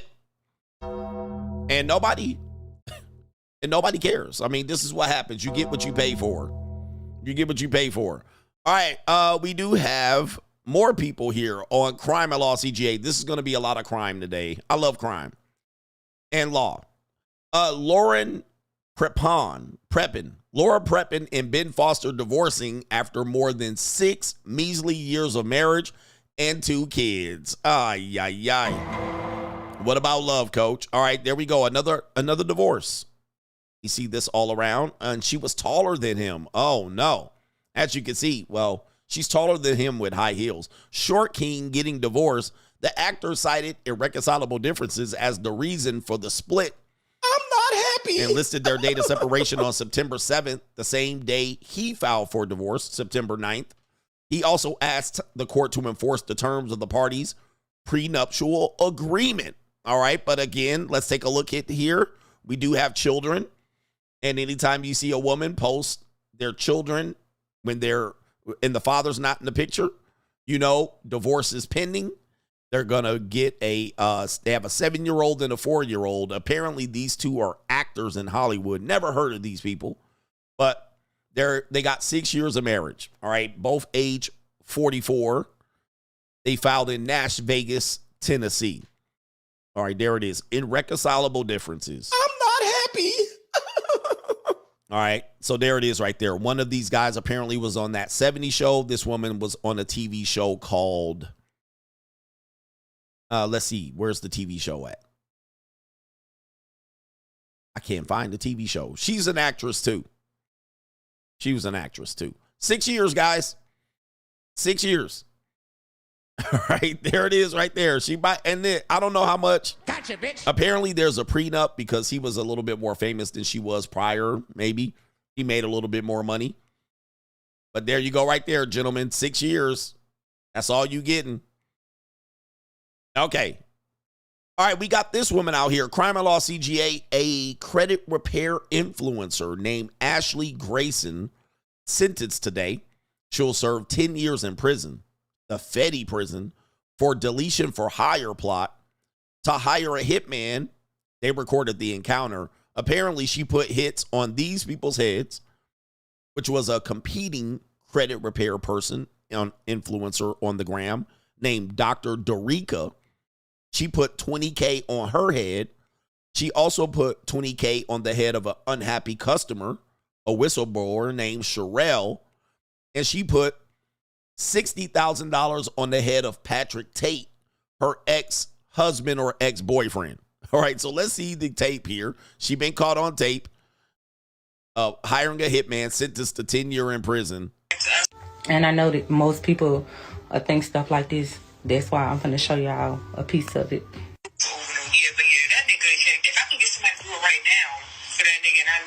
Come back to us like I would. Like if I can have us out of the country, Jamaica or something, and have somebody go, we gotta tell, I would get it done tonight. Like I would pay extra for that nigga. I paid 50, 60K to get that nigga out of here. And I got like everybody. That was about Patrick, but yeah. Got the one about Sharia. I got the one about Derica. Mine, please. And I know that. All right, I don't know what she finna talk about right now. All right. But she got something out there. But there she is right there, putting 100K on people's heads out here. They putting 100K on people's head. Damn, it's evil out here, brothers. Be careful out here. We have another actress named Chanel Banks. Missing in Los Angeles. And who's the suspect? Let's go ahead and play it. Recruit to win the sharpshooter medal. Well done. Thank you, sir.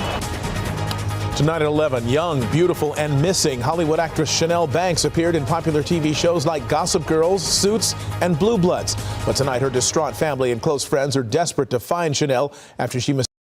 Mark Brown still on the news in Los Angeles. Man, that's crazy. This ninja been on the news since I was a kid. Mysteriously vanished from her Playa Vista home. Eyewitness News reporter Leanne Suter joining us now with her family's plea for information that could bring the actress home. Leanne. Mark, Chanel Banks' family has flown in from across North America to search for the missing 36-year-old. As the days continue to build, so do their fears for her safety. Consider the mission a success. I had to pinch myself to keep from crying. A real-life Hollywood mystery for family members of actress Chanel Banks. The 36-year-old who has appeared in Gossip Girl and Blue Bloods hasn't been seen or heard from in nearly 2 weeks. Last time we physically saw her was on a FaceTime call on October the 27th. And her last text messages with us was October the 30th. Banks' cousin says the 36-year-old is extremely close with her family, would never just disappear. Family members who have flown in from New York and Canada now posting flyers and pleading for help finding her. Adding to their growing concerns, they say Banks' husband of just over a year is not being cooperative, even removing the missing person flyers they've posted. All right, so this is going to be the theme of the show here, sleeping with the enemy. So this woman's missing here, definitely going on a few weeks, missing right before Halloween. The husband, married a year, he couldn't take it no more. And apparently, she was found. They found her. All right, they found her. All right, somebody said they found her. All right, what happened to her? All right, here we go right here. Did she get trafficked? Did she run away? Skedaddle? They found her? Okay, so they didn't send her to the undertaker here. Her husband is extremely suspicious. He's not willing to help LAPD. He's not willing to help me or her mom. Police have performed several welfare checks but have found no signs of Banks. But her car and her treasured dog were found at the couple's Playa Vista apartment. Oh, no. All right. Well, listen, they found the dog, the wallet, the phone. Did they find her body? All right, let me see what we got here. Did they find her? All right, there. She's not missing. All right, they done blame the husband. Police say she is not missing. All right, they found her. What happened? All right, there. She's found safe. Okay, there it is right there. This has been updated as of this morning. All right, so they updated it this morning, so I didn't get the update 1 hour ago. Right there, they found her safe right here 2 hours ago. All right, so that's the update here. So I'm reporting the story before I even came onto the show. I've been on the show for 2 hours. All right, so there we go right there. Apparently, she was missing, and they blamed the husband. What happened? That girl does not go anywhere without her dog. That dog is by her side for emotional support. She says Banks' husband has given police several different stories regarding her whereabouts. As the days drag on, the family's fears continue to grow. Now, this is interesting. Somebody said they found this woman. All right. According to news reports, she's found safe in Texas after her family started to GoFundMe. This is interesting. What happened? I'm going to the streets. End of story. All right, police say Gossip Girl actress Chanel Banks was found safe. This is an hour ago right here. She's found safe, located in Texas after her family started to GoFundMe. Says she's been missing for a few weeks. Interesting. They said she is fine, no danger, she is okay. But they tried to blame the husband. She was located by an outside agency. Uh-oh, she went back to them streets. In these streets. She went back to the streets. Oh, why she went to Texas? Did they traffic her? What happened there? All right, what happened? Interesting, man. All right, and they tried to throw the husband up under the bus. Now, that's going to be part of the story because, like, you're usually the suspect. You're usually the suspect, so sleeping with the enemy there, interesting, man. She looked like she got some nice feet, too. All right, she got her feet out right there. All right, interesting. We'll cover that story. Speaking of being found, a missing father has been found after faking his death, leaving the country to meet with another woman, according to a Wisconsin sheriff. You people are crazy out here. This is Green Lake, Wisconsin. A dramatic twist was revealed in the search for a missing kayaker in Wisconsin. It says his name is Ryan Borgerwart, Polish no doubt, and of Watertown went missing on August the 12th on a kayaking trip. Crews recovered the capsized kayak, his car, a fishing pole, wallet, keys, and his license, everything but the phone. The sheriff said they became suspicious after his name was checked by law enforcement one day after his disappearance. We don't know where he is, but he's not in our lake. Apparently, investigators found that he had a second passaporte, replaced the hard drive on his laptop, cleared his browser on the day of his disappearance, had inquiries about moving funds to foreign banks, purchased airline gift cards, and then took out $375,000 in a life insurance policy. All right, and it says right here, he revealed he was communicating with another woman in Uzbekistan, a country in Central Asia. All right, sheriff is now asking the father of three to come back to his family.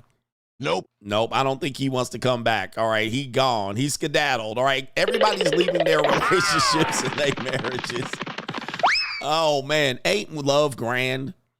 Ain't love grand? Love and marriage sounds grand. I know, man. Sometimes it works out. Most times it don't. Man, this nigga just said, I'm setting up shit to get up out of here, bro. I want to see his family. All right, he was there when the family found out about the new developments. They were very shocked, as you can imagine. So very heart-wrenching to the family. And yes, it is his fault, I'm sure.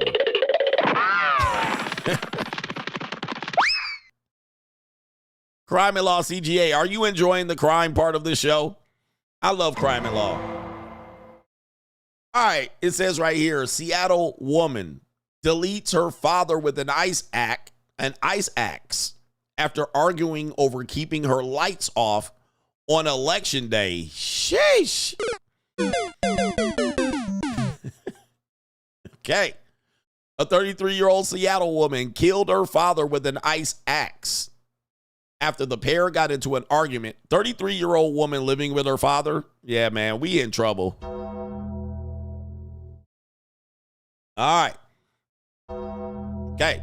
They got into an argument over keeping the lights on election day, according to a prosecutor. Corey Burke, who appeared to have been having a mental health crisis, is accused of murdering Timothy Burke, age 67. There's her daughter. Inside of their Seattle home at 8 p.m., according to Kings County prosecutors right there. Authorities spotted Corey leaving the house in Rainier Valley with blood on her face after she allegedly broke windows in the home. When police went inside, they found Timothy's body with wounds to the head and torso, including 2-inch lacerations to his rib cage. Damn, she went to the ribs too? Another puncture wound was near the base of the skull, right to the head. Hey, I know what that intro looks like. And it says right here, a silver and blue ice climbing pickaxe with blood on it was found by the cops too.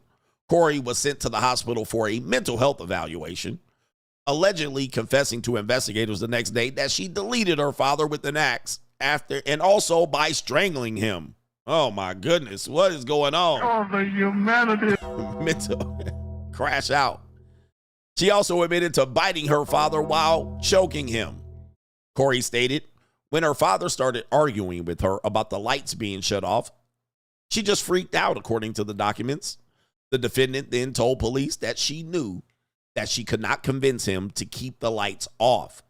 So she went upstairs, retrieved the ice axe, and tripped her father, strangling him with the axe. Damn.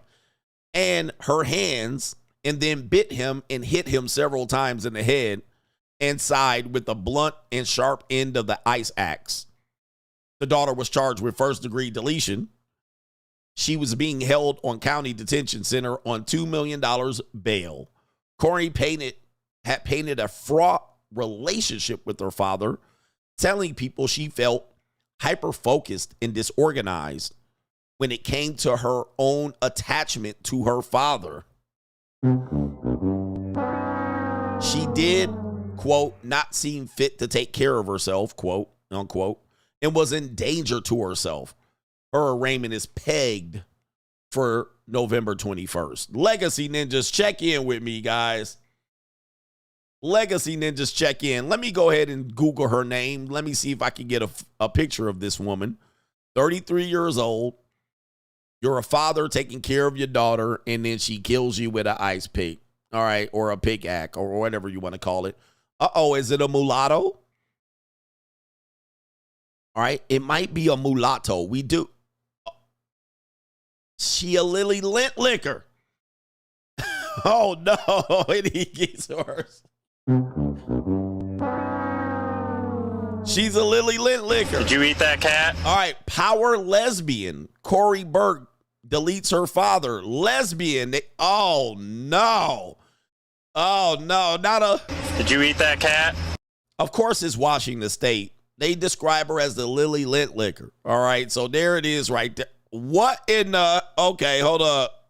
Hey. What the hell? Oh, my God. No way. That's how she strangled. I was kind of interested how she strangled him with the axe. All right, it's a Lily Lint liquor. All right, okay, hold on for a second. Let's get some music going here. Wowzers, this story. And is that a transgender man or a woman? What in the world is going on in Washington? All right, there it is right there. Oh, yeah, she's married to a trans author, Samantha Lee Allen.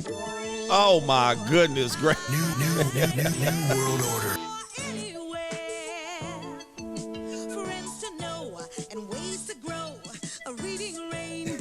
What is the world is going on, man? This is... Hey, bro, come on now, dog.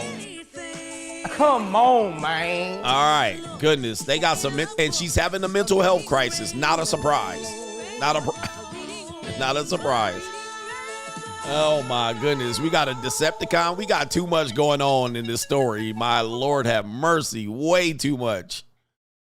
It says she had a mental health crisis. She's been mentally unstable for a long time. My Lordy.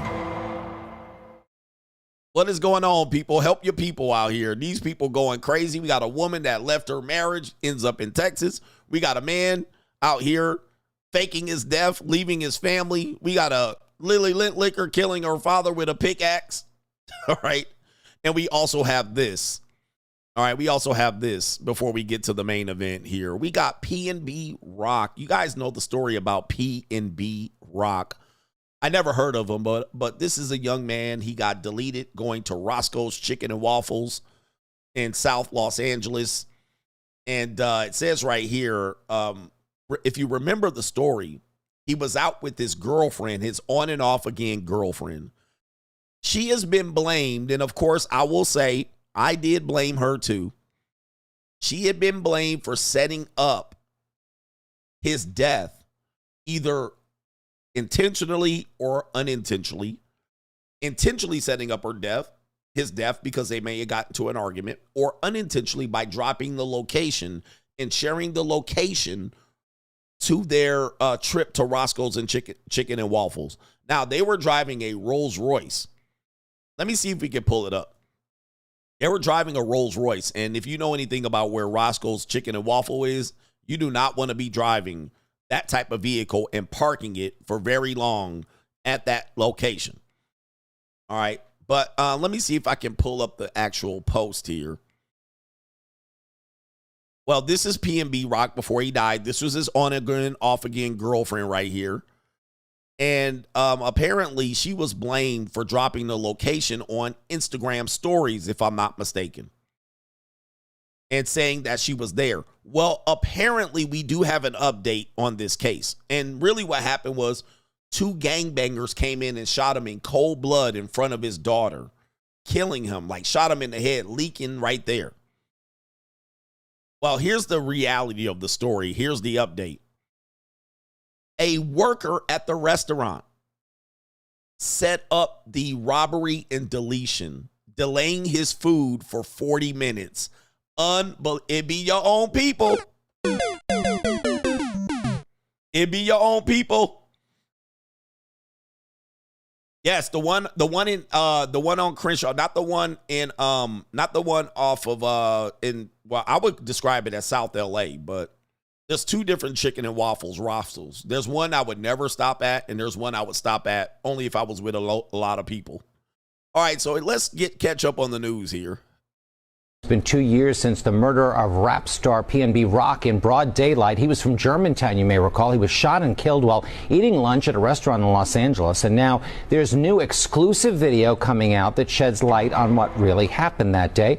The news magazine True Crime News is devoting a special edition tonight to the never-before-seen videos. The host of the True Crime News, Anna Garcia, joins us live here right now at CBS News Philadelphia. So, Anna, tell us about this video, this surveillance video. So it's got 2 components to it. One is the actual shooting, the murder.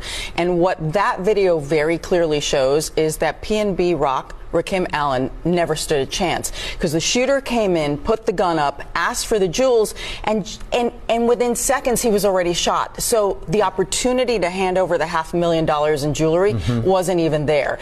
And PNB Rock was carrying a gun. He had it in the back of his waistband, but didn't even have enough time. Yeah, man. Look, you know, I'm a carrier. I'm also a concealed carrier as well. But you have to realize sometimes you don't even have time to get to yours. All right. And definitely if you don't have it, one in the chamber and you got to slide it, you got to rack it, you might not even have time. All right. And you got to realize where you're sitting. It looks like he's sitting in an open area, maybe not a booth. I can't really tell. All right. But he didn't even have the chance to get to the pistol grip pump. But he's wearing jewelry like this in these areas. I'm telling you, man, the community is not a place for you to come back to and help because it's black businesses. Now, let's get off of that part and then talk about the part that people don't know. A father and a son team came and robbed him. So it was really a father-son, and I think there was like a stepmother that came to do the robbery. But they're going to reveal that it was somebody that worked at the restaurant that intentionally dropped the dime, called and said, there's a ninja here, come rob him. Woo! Way! Unbelievable. And then rocked his snot box. Shout out to Hassan Campbell. Turned his TV off. All right, it can happen that fast, brothers. Man. And by the way, he probably didn't have a concealed carry permit in Los Angeles because not many people do. All right, it's hard to get. Damn. They kept him there and delayed his food so they can come rob him. Shit. The man is shot. Welcome back, everyone. It's been 2 years. Okay, so let's go ahead and pull up the suspects. One of the suspects, I believe, was a minor or close to 18 years old. Let me see here. Let me see if I can pull up the suspects here. This is the people who were charged in the deletion. Okay, they wanted me to subscribe. Yeah, one of the gentlemen is a father right here, and one was a son. This is one of the guys right here, man. Terrible. Terrible, man. And I wonder who the worker was. Was it a relative? Was it a relative? It says right here, according to the police, a suspect demanded jewelries and other valuables from Allen and his girlfriend, Stephanie, before getting into a struggle with the rapper and opening fire. The guy was from Philadelphia here. According to social media posts, Allen's location at Roscoe's was reportedly tagged on social media in a since deleted post. That's why the girlfriend was blamed for this. But we can officially say now that the girlfriend, while she was sloppy, is not responsible for his death. We can pretty much say that that's not the case. Okay, so here's the actual article of this particular case right here. So 3 people, including a father and a son, charged in his death. There's PNB Rock right there. Freddie Trone, who is sought by police, also with his minor son, were each charged with deletion, conspiracy to commit robbery, second-degree robbery, and according to the release from the district attorney, a woman was charged with accessory after the fact. The minor appeared in juvenile court and is set to return pending a hearing. The woman is expected to be arraigned. And then Tron, this guy, again, it's always your own people. Where's Black Lives Matter at? Tron is considered armed and dangerous. I'm pretty sure he was caught. It says they arrested a 32-year-old woman and a young man under 18. I believe he must have been a trigger man. Maybe he wasn't. I'm not sure. Maybe he was the one. And this is the Manchester Avenue Roscoe's Chicken and Waffles.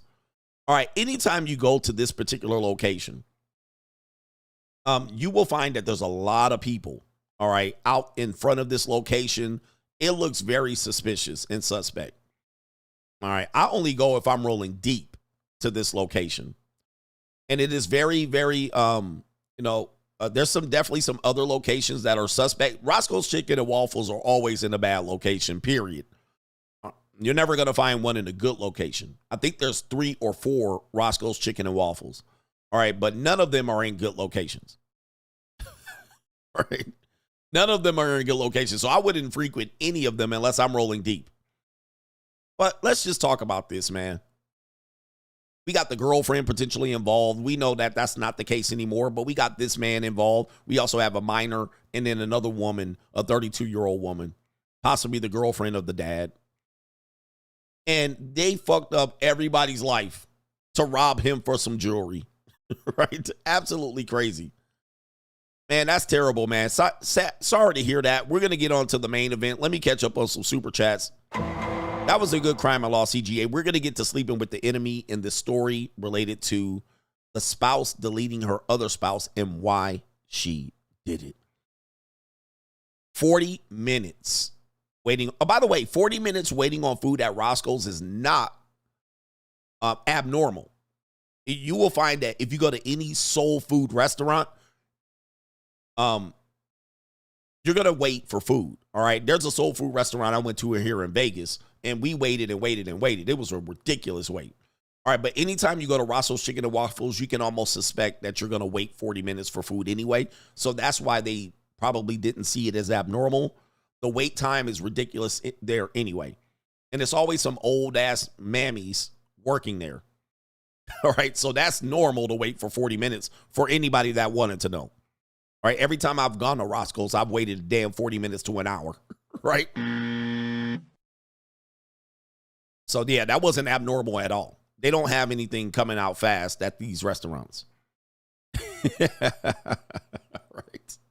All right, man, let me catch up to the super chat. Main event story coming out that you see on your thumbnail. We're going to talk about why spouses are always the most usual suspect in a spouse's death.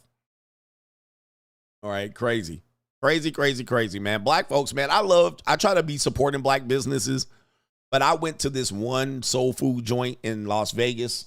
I should give them a big up because their food is really good. I will tell them that. And they got some nice little bad and bougie chicks. Let me see if I can find this soul food restaurant. I'm going to give them a big ups. All right. Let me see here. Soul Food, Las Vegas. Anybody know what it is? Las Vegas. See if I can find it. It was good. And they had some bad and bougie girls working. And let me tell you, I was putting pressure on this bad and bougie chick. Like, I was like, she knew I was frustrated. And I took a ling-ling with me. But I was on her neck, and she was real nice about it. So she could have caught attitude, but I'm going to tell you, she probably knew that people are normally pissed coming in there. And so she didn't give me no attitude. She was a little foldable, bad and bougie cutie. Oh, man, I can't find it. But I'm going to tell you something. I took my food to go, and that shit was good as hell, bruh. The food was good. I will give them that. The food was fucking amazing. All right, but anyway, I had to wait an hour and some change. And they had some good-ass Kool-Aid, too. Anyway, I can't find the one which one it was. But it was hella good. All right, let me see if I can find it. I can't find it. I'm getting sidetracked here. I know I'm doing it live. But it was so damn good. That food was good as hell, bro, because I took it to go. I was like, take my shit to go. All right? And I got home and I was eating it. I was like, damn. All right, it was amazing. For some reason, it's not coming up on my search. Yeah, they had Kool-Aid. They had some good-ass menu, bro. The menu was fantastic. Let me see here. Was it Lolo's? I don't think that was it. It might have been. It was some good-ass food, bro. I was like, damn, they know how to cook. But, oh, boy, did it take long. It took way too damn long. You see here. Look at these Vegas ninjas right here. Hey, should I do a food review channel? I was going to do a food review channel a long time ago. All right, but I should do a food review channel. But I can't remember nobody's name. See here.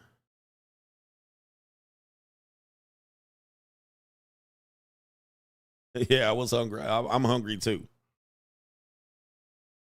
Oh man, I ain't gonna be able to find the damn thing. Anyway, all right. Anyway, I'll find it out for y'all. I'll do some vlogs and go eat for y'all. All right, I'll do it. Anyway, it was hella good, but their service is terrible. Black folks, get y'all service together. All right. Anyway, enough about that. I'm losing viewers as we're talking.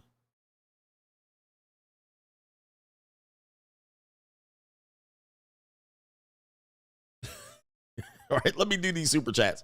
I'm losing viewers as I'm talking about this. Let me see what we got here. Kalen is back in the building. He says, what's up, coach? After watching last night's stream, I 100% support hookup culture. Women have no one to blame but themselves for this, but they're not going to take the blame. No, they're not. They ain't going to take it. And it's all Jermaine's fault. It's always Jermaine's fault. They ain't taking the blame, sir. You know how they work. You know how they do. Let me get over here on Venmo. Venmo love. Cash App love. Shout out to y'all. He said, do I know the address? Yeah, hold on for a second. I'll find it. I'm just doing it live, so it's hard for me to even focus on what I'm looking at. But I'll pull it up. Shout out to our brother Jamal. Ingram says, since the election, is it safe to move back to California? I mean, if you got the money, if you have the money, but California is still the California Mafia. All right, it's still the California Mafia, so be careful. Chris Jericho, my father-in-law, was saying how Trump is going to set black people back. But when I said the biggest threat to a successful black man is a ninja, he had crickets because he knew that was true. It's a matter of fact. The biggest danger you're going to face, I mean, listen, proximity, likeness, and relation. I want you to write this down. Write this down, and I'm going to prove it in an article in a minute. The biggest threat to you, the person you're most likely going to get hate from and or assaulted and or killed is going to be someone that lives near you, looks like you, or is related to you. Forget what you heard about what the media, the cop going to snuff you out. These are rare occasions. The KKK going to get you and lynch you. No. Proximity, likeness, and relation are the things that are going to take you out. All right. So always remember that. Don't be out here looking for the boogeyman and somebody going to come out on a horse in a hood and the police going to shoot you. No, no, no. Look at PNB Rock. And there's just too much. There's too much. Just it's what it is. Write it down. This is why you got to be cautious who you let around you. You got to be cautious who knows what you have. These are way more important than talking about the boogeyman coming to get us. Donald Trump gonna do. No. I'm going to say it again. Proximity, likeness, and relation are the three things that will kill you faster than anything. Right? That's it. So always remember that. And I'm gonna prove it in a little bit because we talking about sleeping with the enemy. So you need to be on guard. They be like, man, you need to trust people more. No, the hell I don't. Right? I need to be on guard with people that are around me, look like me, and or are related to me. That's who I need to watch out for. You know, don't fall for the okie doke out here. Shout out to MC Hamster says Kaylee got tossed in the Bay County Jail in Panama City, Florida. Don't ask me how I know. Yeah, that brother's starving. All right, you followed her down, sir. I know you did. JC says, I blame all the wedding madness on Jagged Edge. All these ninjas wanted to do is dress up, dance to meet me at the altar in your white dress and post it on the gram and then get divorced, marriage over, aka the marriage will. All right. And I always try to give you guys clues as to why. In fact, women tend to fall out of love fast after marriage. I'm not happy. It is because after a while, all that attention starts to wane. The attention of the relationship, the attention that you give her in the connection, the attention of the engagement, the attention of the wedding, the attention of the childbirth. Once you guys stop all of that, and also the attention of the investment phase, right? Here we go right here. So there's a lot of activity happening in the first 5 to 7 years of the marriage. There's a lot going on, not a lot of life-changing events. Sometimes you're moving from one state to another. You're buying a house. You're getting cars. There's kids. There's weddings. There's after parties. There's honeymoons. There's a lot going on. There's engagement rings. That attention is going to fall off a cliff after about year 5 through 7, 5 through 12. When that shit falls off the cliff, she's going to be looking for something to get some excitement because it's going to get boring. Right? It's fixing to get boring. So that investment, that connection phase in the investment phase is going to make her feet get put to sleep. She's going to be looking for the next excitement. So she stopped having kids, the excitement is over. All right. All the attention goes away from her to the kids. Even her own mom and relatives, when you're going to bring them kids by, they don't want to see her. They want to see the kids. And so she's going to feel like a cow with udders. That's all she's going to be. It's just feeding you and feeding the kids. And she's going, and I have to go to work. And then she's then going to start seeking some other attention.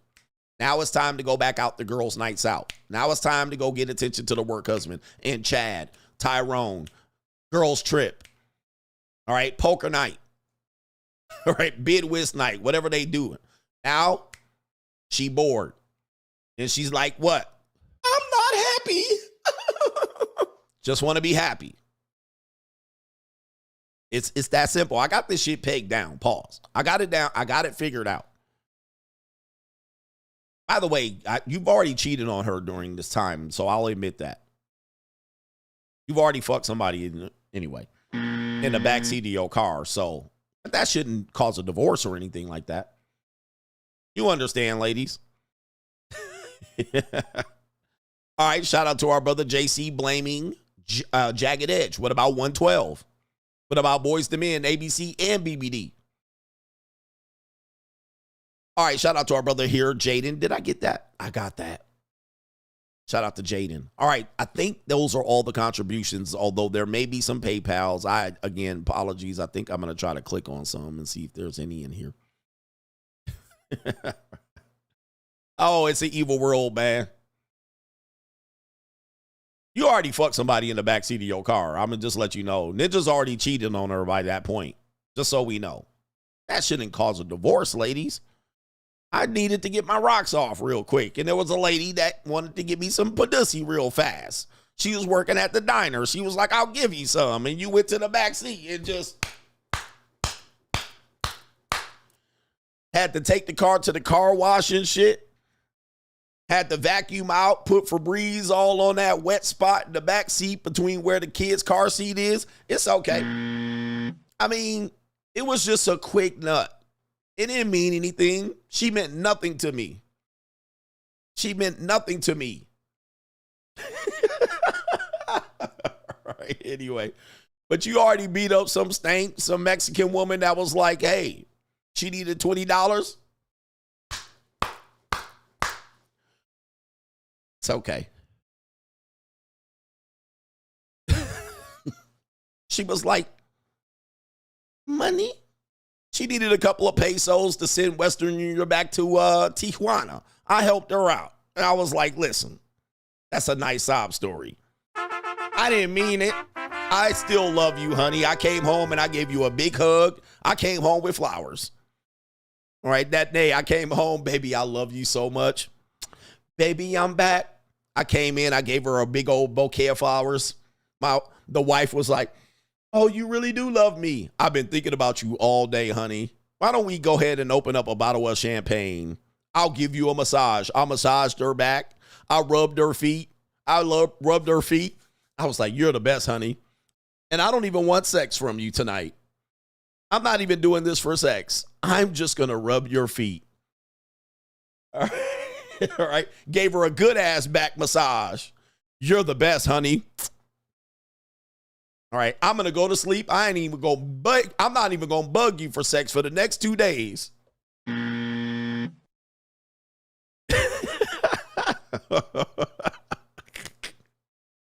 All right. The ladies are taking notes. Wait a minute. My husband did that last week.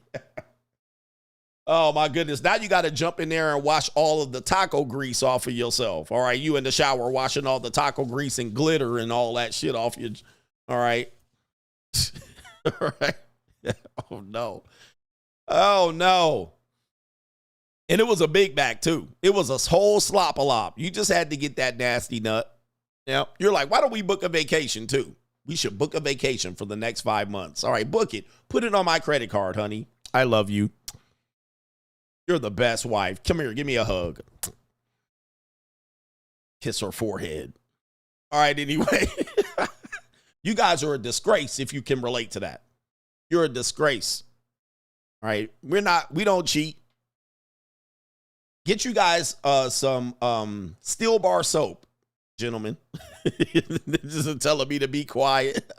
All right, ladies. I'm just joking. Ladies. All right, this is just jokes. Don't take it personal out here. Kayla says it's important that you ask a woman if she wants to be your wife before you marry her. It's important because you can't be an average husband. Cannot be. You got to be a good husband. You got to be perfect. All right. The husbands are telling me to be quiet, so I'll move on. Pro Man Explainer says if you have a restaurant review channel, the food, tip, and one-way travel may be tax deductible. He says, what you say. He says, may have opportunities for sponsorships, and if your followers will tell the restaurants, poker night. Shout out to you. Yeah, man. It could be good. My vlogs, you guys like my vlog channel? You guys like my vlog channel? My vlog channel is litty. All right, I love vlogs, by the way, but vlogs vlogs are a lot of work for 10,000 views. Right? 10,000 views. You know what I mean? 20,000 views. You do all that editing, 3 days of editing, put your vlog out, and that shit be like. All right, but I love vlogs, man. All right, my vlog channel is out. I actually have 2 vlog channels, but the other one got demonetized on accident. All right, here we go right here. But my vlogs are litty. All right, I need to go out and do some vlogs, man. All right, I'll be showing y'all the life. That's the Notorious CGA channel. I'll be out here. All right, I'll be out here doing vlogs, eating and living life and shit. My vlogs are lit.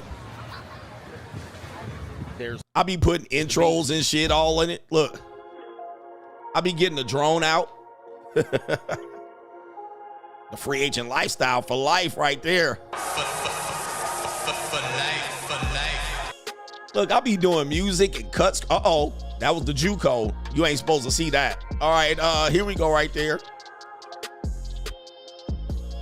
Yes, indeed. Vlog channel, free agent lifestyle. It's the Notorious CGA channel. All right, we showing you how to live. All right, yes, indeed. Yes, yes. All right, I'm going to do some food review here in Vegas. Oh, we got the strip. We got the strip and all that. We'll do it. All right, anyway. Let's see there. All right, what are we doing here? I think I got everybody. Let's do the main event.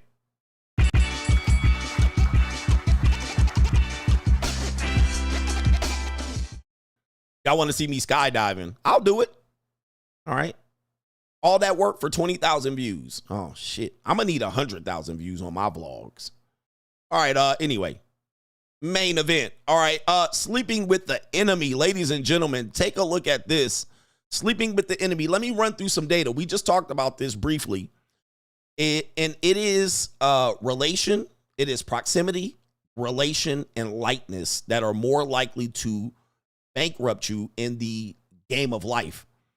And I've just pulled up a couple of pieces of data here just to show you why is it when that your spouse dies or a girlfriend or boyfriend, when you die, the first suspect of the crime, when police find out that the person died or was married, is the husband or the wife. Why is it that that person is always the first person to be considered the suspect? Number one, statistically, your partner, your spouse, is by far the most likely person to delete you. Statistically, fuck what you heard. Fuck what the news said. Fuck what Black Lives Matter said and the pro-blacks and the defund the police. You're more likely to die at the hands of your girlfriend, statistically, or your wife, or your boyfriend or your husband. You're more likely. Why? First of all, you know where they're located. Second of all, there's an attraction there. There's an attachment. So there's an attachment. Sometimes the attachment, there's argument. Sometimes things go left. Sometimes you can't get. Also, you're vulnerable. You're more vulnerable with that person. Meaning that they know when you eat, they know when you sleep, they know where you come, they know where you go. They have the most access to you in your location, and then you can attack when vulnerable. For instance, the daughter that deleted her father, she knew where she was. There was an argument. She tripped him and then pickaxed his ass, right? There's passion, there's attachment, there's jealousy. Everything that you need to commit a murder is right there in your relationship. Now, watch this. And I hope you guys knew that. The most usual suspect in any person, if you're married, and you, especially if you die in your house, if you die in your house, the most obvious suspect is the spouse. All right, that is the most obvious suspect, especially in certain neighborhoods. Like you live way out in the woods. Your spouse dies. I watch a lot of crime shows. Your spouse dies. You did it, right? Because what's the likelihood somebody came up to rob that house? Very slim to none. You live in a cul-de-sac. Your house gets attacked, robbed, and ransacked. One person dies. One person lives. You're the obvious suspect. Okay? Nobody else's house got broken in. They just found your house. I live in an area where you literally, if something happened to me, somebody came and targeted me, because it would be completely random to find me where I am, and I'll be the only one affected. Right? And the cops would be able to, they'd be able to whittle down the list of suspects very quickly. First of all, it wouldn't be random, because I live kind of way out in the boondocks. I live somewhere, and even my location of where I live, it would be completely beyond the belief for it to be random. It would be an obvious targeted hit. Okay. And if it was a girl, right? If it was a woman, yeah, you would see it right there. And it says right here, spouses, always the suspect. no matter who you are or what you do in life, if your spouse has been deleted, you can expect to be the suspect. Okay, you're going to be the suspect in these situations here. So again, proximity, likeness, and relation. And relation does go to not just blood relative, but also association related to dating or marriage. So that's relation as well. All right. So yeah, there's that. Okay, so let me get to this story here. Why do I have these stories all out of order? Oh, I was pulling up stuff. Let me see here. I'm closing windows so my stream doesn't start messing up. And I'll get that soul food name at some particular point. All right, closing up windows. Okay, so case in point in this particular story here. There was a deletion of this husband right here. Poor Gump. And again, take a look at the guy. He's a pastor, a beloved pastor. And these guys went on a mission. They were missionaries. So apparently they went somewhere in Africa and they were doing missionary work. He wasn't getting any missionary sex, apparently. And we're going to find out why he got deleted. All right. And that might have been the cause. But the shocking reveal of why this has happened. There's the husband. There's the wife. Why the long face? How many kids? 1, 2, 3, 4, 5 children. Also, there they are. They're the loving couple. All right, the loving couple. And most bad things that happen to men in marriage, the man is a beta male. All right, the man is the beta male and he gets ran over. And he probably is a nice guy. Nice guys end up dead at the hands of their wives. Right, more than likely. Look at Jody Arias. All right, you never see like a masculine guy get tripped up by his wife. So there she is right there, the lovely couple and the lovely family. Thank God they blurred the kids' faces. Not the African kids, though. And there he is doing God's work. There he is right there. He sold his house. All right, beta male. Beta male. All right, this is definitely a beta male. Not to talk bad on him, but definitely beta male.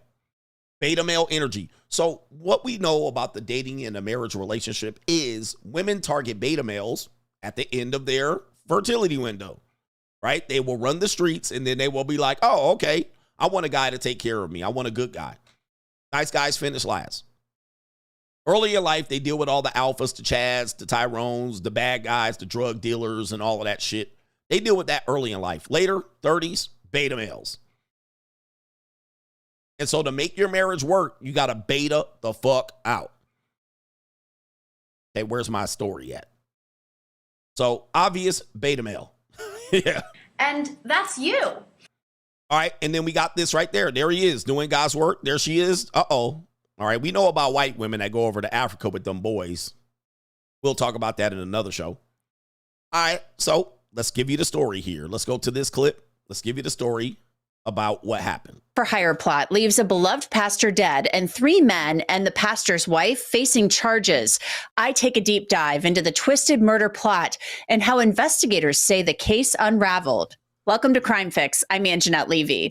Bo Schroyer was living in Angola in Africa with his wife Jackie and their 5 children. He was serving on a Christian mission. From the photos posted on social media, he and his family looked very happy. Schroyer and his family moved to Angola in 2021 through a North Carolina-based organization, SIM, to teach residents about Christianity.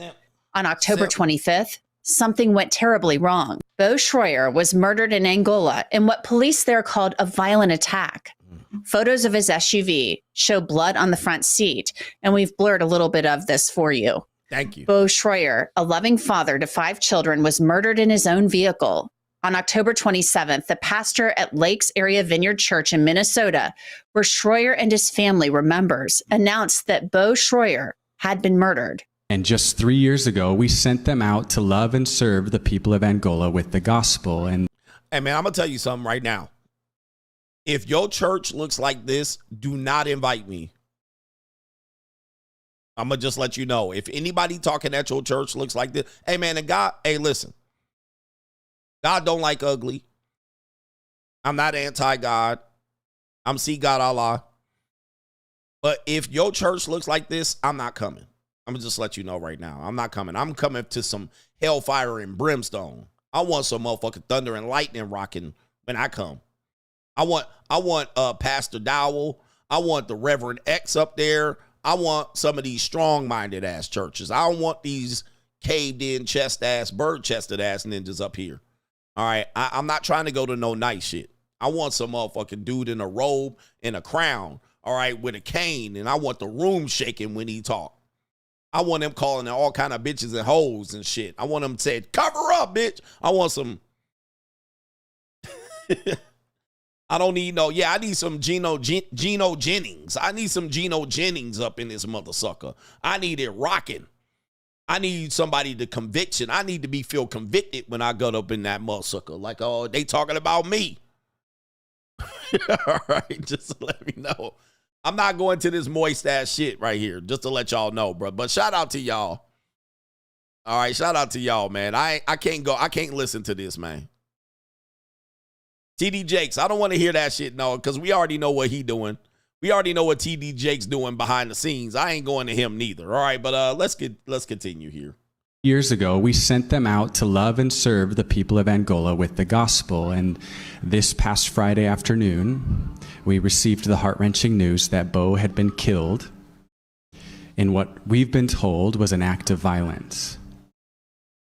And since the news of his passing went public, our community has been reeling. I would be asleep like a mother sucker listening to this ninja. All right, I would be asleep. All right, but this is sad news to report. At this point, there are still many details about what's happened that are unknown, and because of the nature of what's happened, it remains a bit complicated. However, I do want to inform you that Jackie and the children are in really good hands right now. Not only are they in the precious and tender care of our Lord Jesus. These ninjas fighting demons on Sunday. Oh, goodness. Man, y'all need to let me start a church. This ninja's fighting demons, man. I have a whole set of demons I'm fighting. It's going to be the young tenders in the front row. All right, but these ninjas fighting demons, bruh. All right, it's some... Hey, yo, chill, son. Hey, all right, let's stick to the story. The story is they're trying to let the church know what happened here. But they are surrounded with incredible support. A killer was on the loose in Angola, or maybe killers. Police in Angola would soon say something wasn't adding up. A spokesperson for the Criminal Investigation Service told Angolan media that Bo Schroyer's wife, Jackie Schroyer, was distraught at the scene, and the investigation started with her statements. Investigators say they determined that Jackie Schroyer was having an affair with the family's security guard, who was one of 3 alleged hitmen. The day of the murder, investigators said 3 men, hired by Jackie for $50,000, rented a car and drove it to a remote area and staged a breakdown. Police said Jackie Schroyer and her guard lover apparently scouted the location a few days before because it wasn't populated. Police say the murder took place when Jackie Schroyer went into the woods to use the bathroom. At the scene, police recovered the murder weapon, a U.S.-made knife, $4,900 or 4.5 million kwanzas, and the getaway vehicle. Police say that Jackie Schroyer did not want to leave Angola despite her husband's mission coming to an end. After all, it was statements made by Jackie at the scene that prompted the criminal investigation. Okay, all right. So what are we hearing here? Obviously, she was getting that punani stroked out by a ninja. A ninja, a bodyguard, was stroking that punani. Ninja, you out here doing the Lord's work, and she got that punani out here, wide open, splayed open, all in Angola. Somebody said Bangola. Getting banged out by your security guard, ninja. She was getting that Angola BBC. And then set the ninja up, sleeping next to this ninja, back all open. Look, this is what happens when you sleeping with the enemy. When you're in a relationship, you're vulnerable when you sleep. When you sleep, you're vulnerable. So you should be around. This is why we have shelter when we sleep, right? This is why we seek out shelter when we sleep. We're vulnerable, right? We can be attacked. Most of the time, we have our vulnerable areas exposed, chest, heart, genitals, right? You wide open sleep, drooling. Your senses aren't heightened. You can't sleep. You don't have your eyes adjusted to the lightness or the darkness. You're protecting yourself undercover. So when you're sleeping next to one vulnerably, you would hope this person does not get you attacked. So you've been sleeping next to this person, producing children, also vulnerable. Sex is vulnerable, right? You're naked.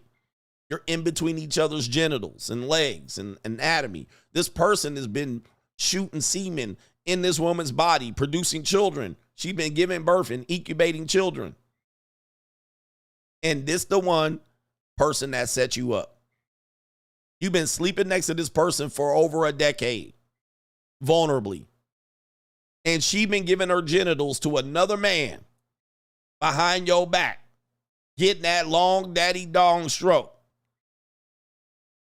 And she the one scouting your murder, thoughting and plotting out there in the middle of Angola. And the mission is going to end. That means they're going to have to move back to wherever the hell they came from, to that Duke shooter church. They're going to have to move back, and she deletes the ninja. God dang. All for some long daddy dong stroke. She done fell in love with the dizzle. Let me see if we can see one of these ninjas. Look at his goofy long face and look at his face. Oh, she looked like she was born, like, bro, when she came out the birth canal, she got smashed on both sides of the head. Look at this long ass, and her gums all out. She looking like John Elway in the mouth. All right, my goodness. And she finally get the stroke of her life. And look at these niggas. Ninjas. Y'all ninjas always, okay, let's talk about these ninjas. Y'all ninjas always living and dying for some punani. All right, if that ain't gonna be, y'all should put that on your tombstone. Died without dick discipline. Live life, lived and died over punani. Ninjas will die over some punani. I got a clip to play y'all because I do have some time today. Yo, I got some time. Remind me of the Cam Newton clip. Yeah, I got time. If I forget, remind me of the Cam Newton clip. All right. So look, these ninjas will die over some panani, some peace leave. That's the only thing y'all got is some dills, Nick. All right. You live and die. Your whole reputation is dick. Oh my goodness. Look at these clowns, bruh. And then you set up other people too. So not only do you go down over some punani, you done set two other brothers up and a whole nother wife got set up over some pussy. I mean, you guys are crazy. All because y'all don't want to, man, I ain't gonna pay. Okay, how much did they pay for this punani? It was free at first. What do I tell you? Peace leave, you either pay on the front end or the back end. We all pay in the middle. We all pay in the middle. But watch this. The back end payment is always way more expensive than the front end payment. The back end is always more expensive than the front end. You're writing a blank check. So let's just say it was free at the beginning. There's a back end payment almost always. Every now and then you can get away with it. But you keep doing it, the back end payment's going to catch up to you. That back end payment cannot be negotiated. Right? The back end payment, once it shows up, you can't negotiate it. The front end payment, you can negotiate it. The back end payment is never negotiable. All right, it's hardly ever negotiable. And so here it is. It was free for a minute. And he was nutting up on her and all of that shit. They was hiding it, sneaking in the forest, in the rainforest, all in the goddamn safari. It was free for a minute. But guess what? Look at how much it costs right now. Look at how much it costs now. All right, now it didn't cost you your life, the punani. And you about to go to jail for the rest of your life for a piece of peace leave. And it collects interest. People will refuse to see it this way. You pay on the front end, you pay on the back end. We all pay in the middle. The front end is negotiable. The back end is never negotiable. And it collects interest. And when it shows up, you can't be mad how it shows up. When the back end payment is announced, child support, childbirth, marriage, divorce, murder, beta male marriage. Okay. Now, how much did it cost? It was free. Now it ain't free, Ninja. Now you ain't got no freedom. Yep, you get fired from your job. It was free for a minute. Now it costs a hefty ass payment. The Bible didn't try to tell y'all, ninjas. All right, and keep playing this game. Y'all gonna keep playing this game. All right, let me see what we got here with the rest of the story. She didn't want to leave Angola because she was getting BBC'd out. And look, beta male. And then you done took other people's freedom for some pussy. I mean, come on, brothers. Prompted the criminal investigation. Jackie Schroyer and her alleged lover, 24-year-old Bernardino Elias, were detained, and after hours of questioning, they were both arrested. Another suspect, known as Vin Diesel, was detained while trying to cross the border, while the third suspect remains on the run. Now, let's be clear. This is not Vin Diesel, the actor. There's no connection there. I just want to be 100% clear on that. Thank you. According to the SCI. All right, let me stop right here. Okay, look. All right, so one of these is the ninja. Who do you think it is, the tall one or the short one? Because one suspect's on the run. One of these guys was given the BBC. One of these guys was given the BBC. I'm willing to believe it's the guy in the light color shirt. It's the guy in the light cover shirt. I'm just going to say, all right, the other guy is kind of, I don't know if she would give it up, give her life for this. I'm thinking it's the tall one. Tall one was giving the daddy long stroke on that.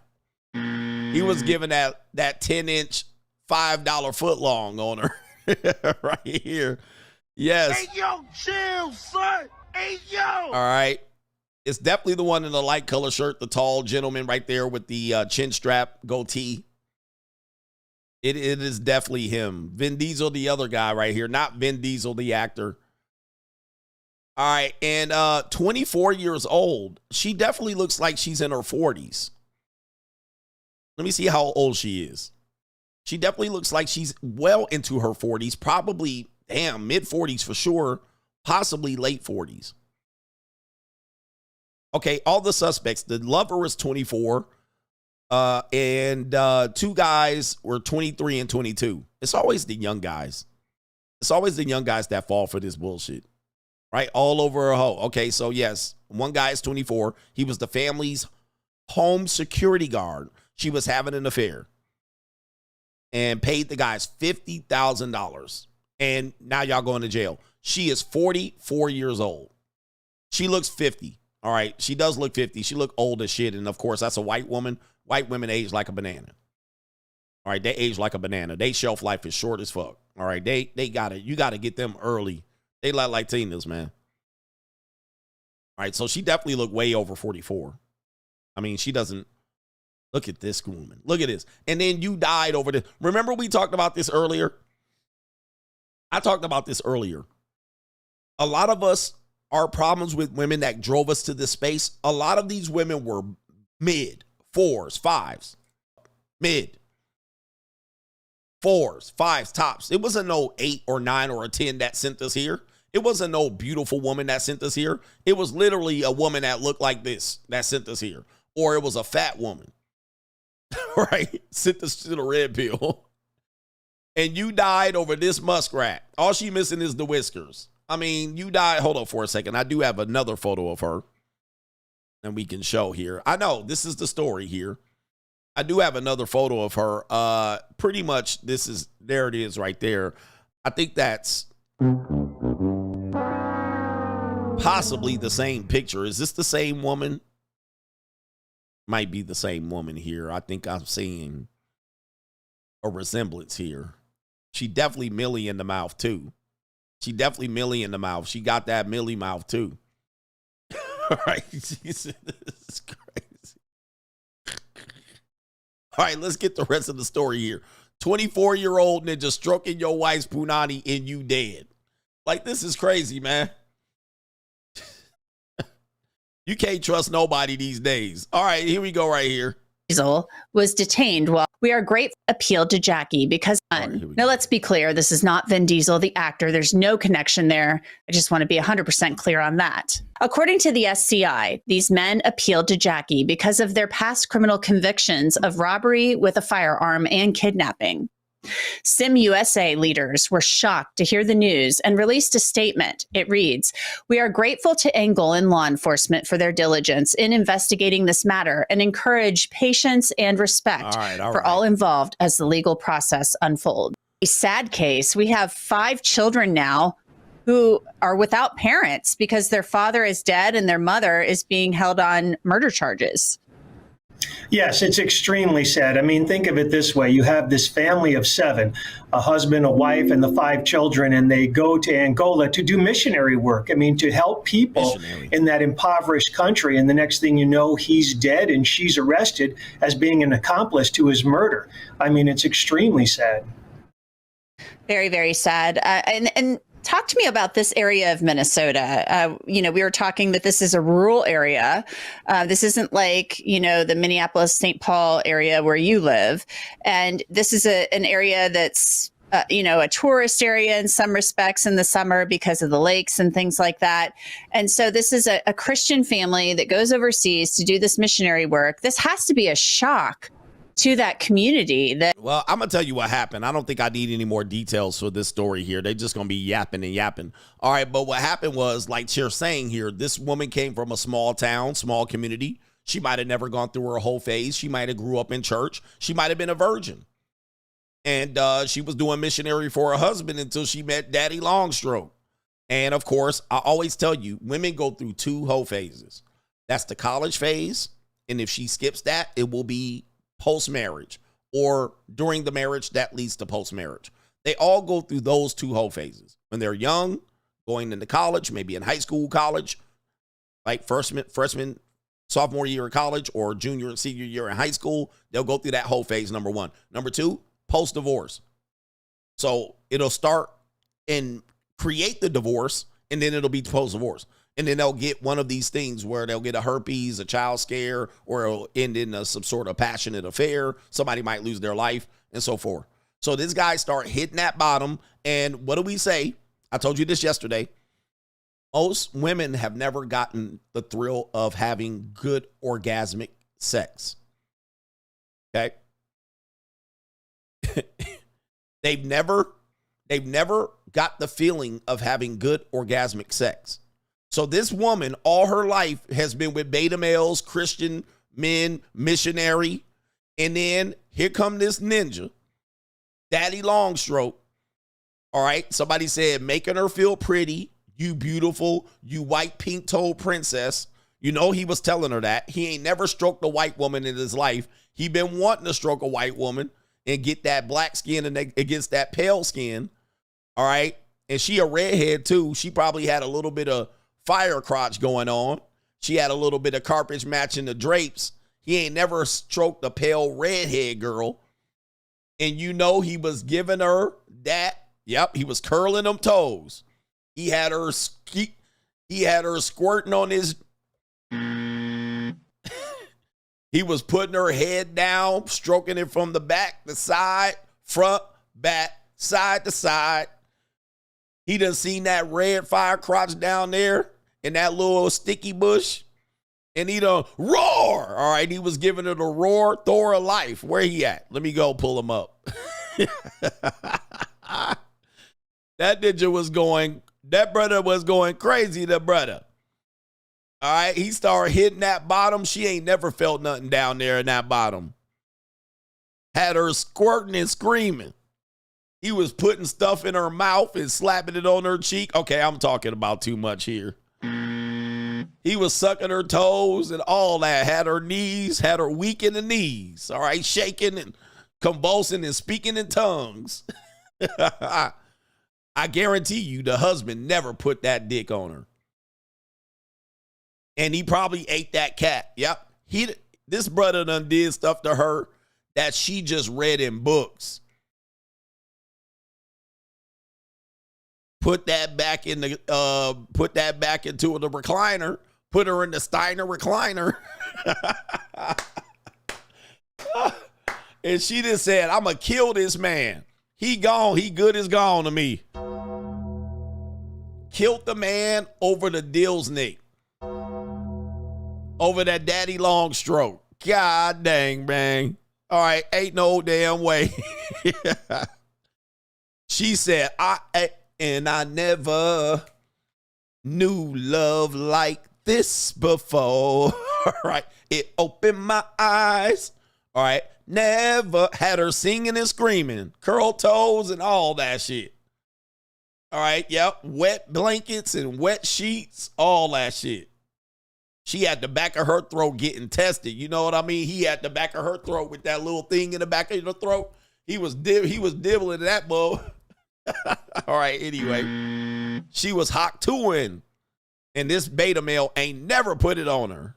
Never. Yeah, your girl can get the rocked her socks.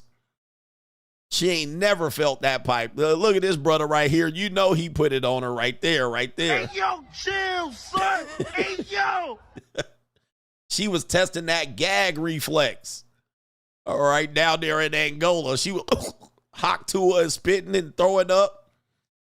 Getting dominated in there. Getting dominated. I like to get dominated. Rounds. He probably was eating. Did you eat that cat? He probably was eating that cat up, slurping it. You know, there's some nasty ninjas. Y'all ninjas is nasty. All right, anyway, let me do the super chats. You know y'all nasty. He was slurping it. Sessions. Sweating. She was sweating. It got to be humid in Angola. He was giving her rounds. The bell was just ringing in her head. She was like, round 4, put him up. It's just like, ooh, wait. And then she said, kill him. I got to kill him. I ain't leaving this. I'll risk jail. I'm staying in Angola. All right. She was like, baby, we got to come back home. Go back to Minnesota. All them white men. Look, hold up for a second. Look, this is what this woman thought going back to Minnesota was going to look like. She said, oh, hell no. No. I ain't going back with you old tippy-toe ass, bird-chested ass beta males. Halfway Duke shooters. No fucking way. I'm staying here with Daddy Longstroke. Hell no, bruh. All that cold and snow, it's snowing for 10 months in Minnesota. All these pale ass men, recessed chin beta males. Hell no. I'll go to jail the rest of my life and fuck prison guards before I go back to Minnesota. He said, no, I'm staying here with Daddy Longstroke. She ain't get him daddy season right now. Hell no. Get him daddy. Nope. I ain't going back to these ninjas with these hairy backs and chests. You know these ninjas got hairy necks, hairy back, hairy ass chest ass ninja. Oh, hell no. Weak ass males. She want the Daddy Longstroke. Fuck that. They snowing already. It had been snowing since September in Minnesota. Fuck that. No. No. I'm staying here. She didn't risk it killing this ninja to stay down there. That's what a woman to do to you, bruh. Your girl, not my girl. Yes, your girl. Woo-wee. This is a trip. Y'all ninjas, man. Hey, man, remind me of the Cam Newton clip. I'm going to check those super chats. I got time. Cam Newton clip coming up. Charleston White and Cam Newton. All right, this clip passed me up. All right, because I didn't see this clip. But this is another one of these situations where men don't learn. Y'all got to learn the hard way. Y'all got to learn the hard way out here, man. I'm going to tell you, we got a death by simp story with Cam Newton and Charleston White teaming up. Coming up next, please remind me. Shout out to our brother here, David. It says M&M's, Lolos, and Taste Buds are the soul food places. It must be one of these names, but for some reason it doesn't sound right. I'm gonna find it. I used to live over there. Never go to that location. All right, yes, don't go to that. He's talking about the Roscoe's Chicken and Waffles. Don't go to that location. But there is some good soul food. There is a good little black community out here. By the way, Vegas has some of the best food in cuisine and chefs. These people are really here to cook. Like, these people come to Vegas to cook. And so even if they're off strip, you got some legit chefs out here. So we're going to have to do the CGA food tour. We're going to have to do the CGA vlog. All right, shout out to our brother here. Soldier for God says, imagine trying to do God's work and getting deleted by your wife after giving her 5 kids. Now you in the upper room rapping with P&B. Free agent lifestyle for life. For life. It's a cold world. It's a cold world. But, man, the Vegas food, oh. And you don't even have to be on the strip to get the Vegas food. There's food all around here, man. I'm going to definitely do a vlog on that, man. I'm going to do a vlog. I got to find this place. I'll find this place. It's probably one of the places you named. It just is not familiar. It's not ringing a bell. Let me see here. All right. The Cam Newton clip. Give me a second here. We're going to have to get the Cam Newton clip. I'm going to have to get it from my gram, my save spot on the gram. Am I still on the gram? All right, they didn't cancel me.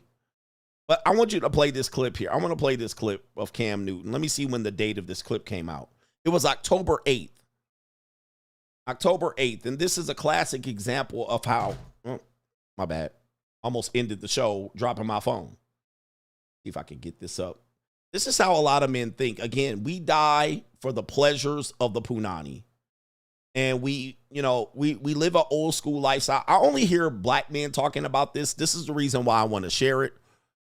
Because, brothers, I don't know where you're getting your teachings and learnings from, but this mindset has got to end. Let me see if I can pull it up. It's not updating.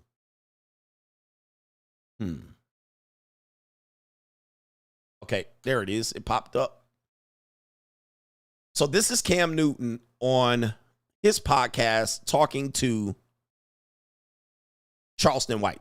All right, in here, let's start the clip. If I see a person putting their hands on a woman, I'm going to put my hands on them because I love them. Yeah. And I'm going to tell you that I'm we not doing shooting out anger. Yeah, I'm shooting out anger. Man, nigga got no business getting in my business. What I'm saying, this is my bitch. Nigga better leave us alone. Now everybody finna die. Fuck, cause you want, now your kids finna be without their father cause you want to say this. I'm going to be at home. You don't know that. I'm telling you I'm going to be at home. Because what ends up happening, it's always the good guy that loses his life. If I see a nigga whooping his bitch, I mind my business. Yeah, that's some shit. I can't agree with that. I done seen a lot of niggas play Captain Save a hoe trying to jump in a relationship, save a woman, and this nigga get killed, and she be putting money on that nigga books that killed you for trying to save her. But she coming to see that nigga, she writing that nigga, she still taking care of that nigga, and you done jumped in. Now your family is sad, and this bitch still fucking with this nigga that was slapping on her. Nah, I ain't one of them kind of niggas. Yeah. No, that was a sucker roll. My nigga be at the funeral and say, man, my nigga went out like a sucker. If I see a person putting their hands on a woman, I'm going to put my hands on them because I love them. Yeah. And I'm going to tell you that. All right, so this is the beginning of the clip again. We'll break this clip down. Guys, do not be Cam Newton. Oh, the humanity. Do not be Cam Newton. Guys, Cam Newton, in this one, he's dead wrong. I know conventional wisdom tells us to do this. A lot of men want to protect black women. Remember the brick lady? Nobody helped us. You just stood around and watched me hit. We're the least protected. I have a philosophy called death by simp, meaning that a lot of guys die in multiple ways, and it's normally related to simping. Maybe you might delete your wife, or the wife deletes you simping, or a situation where two men are fighting. A woman's fighting with a guy, and you interject, and both of them turn against you. Or maybe you were the woman and she gasses your head up and says, my baby daddy ain't shit. He touched the kids and me and beat me up. And then you go confront the baby daddy and you or him dies. Either way, you lose your life, you lose your freedom, and she fucking another guy within seconds. Within seconds. I mean, by the time you're in prison and the other guy is buried, she's already fucked another guy. This is almost, there's no debate against this. This is almost inevitably true. And what we're trying to tell you guys is when you think about the position you're putting yourself in, the hero always dies. I told you a story about a young guy. I think they were Haitian or Jamaican. They lived in Florida. He saw somebody, I think it was a white guy roughing up a sister, and he just had a baby. Him and his wife just had a baby, and he goes and tries to break it up and gets fucking shot or stabbed. Dead. Now you dead in the upper room rapping with PNB because you trying to break up a fight between a male and a woman. Even the police know that these are the most ridiculous situations. A lot of times, police get harmed going to domestic violence calls. These are the calls that get them harmed up because people are emotional. They don't know who was right or wrong. Sometimes there's drugs or alcohol involved. And when they interject and try to take a side, or someone feels like the police is taking a side, then all of a sudden they are vulnerable to getting shot or stabbed. I've showed you a case where a man in Mexico, out there in Baja California, near Cabo San Lucas, he was watching a woman and a man arguing. He was sitting there watching him. Okay. Then I think the guy was roughing up the woman. He went over there, pulled the woman away from him, and walked away with this man's woman. Okay. Then the man confronted him and said, you taking my woman away from me? He pushes the guy down. The guy reaches into his waistband and shoots him, and the ninja was leaking and convulsing. Now, I rewinded it. I showed it here on YouTube, and they got it banned on the other person's channel. It's a self-defense channel. And then y'all sucker, whoever was watching the video, y'all started commenting and the damn video got banned. All right. I'm like, man, damn, haters. But the guy took his woman away from him and then pushed him to the floor, embarrassed him. You gonna get shot. And I rewinded the video. 15 seconds before, the guy was sitting on the table. 15 seconds before, the guy had his whole life ahead of him, sitting on that table. All he had to do was ignore it. Instead, he got up and acted, and he was dead 15 seconds later. That fast. That fast. You had your whole life ahead of you. Now you fucking leaking on the ground. So what we call that is death by simp. Oh, it sucks, man. Hey, listen. It sucks to see a woman getting her ass whooped. Or a man getting his ass whooped by a woman. Yeah, that sucks. Oh, by the way, let me finish the story. When the guy shot the guy who helped the white knight, the woman left with the shooter, her original boyfriend. So that's what Charleston White point was making. He was like, I'm gonna still leave with my girl, and now you dead. So the girl actually got up, climbed over that dude's body, and left with the shooter. And he originally was trying to help her, and she left with the shooter. Like, you guys got to realize this.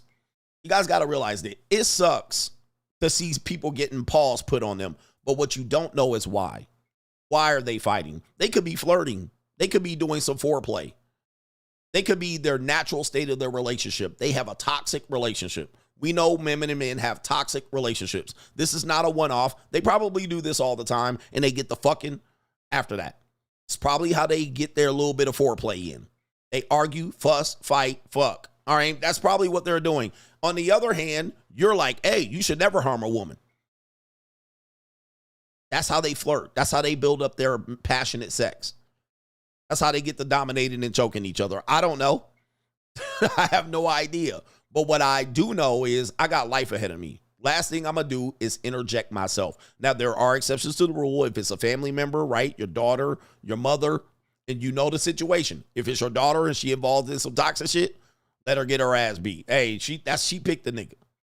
If it was your mother and this is a random thing, which we know crime is not random, it's normally somebody that you're close to, related to, and or in relationship to, then you say, hey, man, pick better. Leave the guy. You don't want to leave him? Okay, keep getting the brakes beat off of you. The only thing you do, that's the only thing you do and the only role that you need.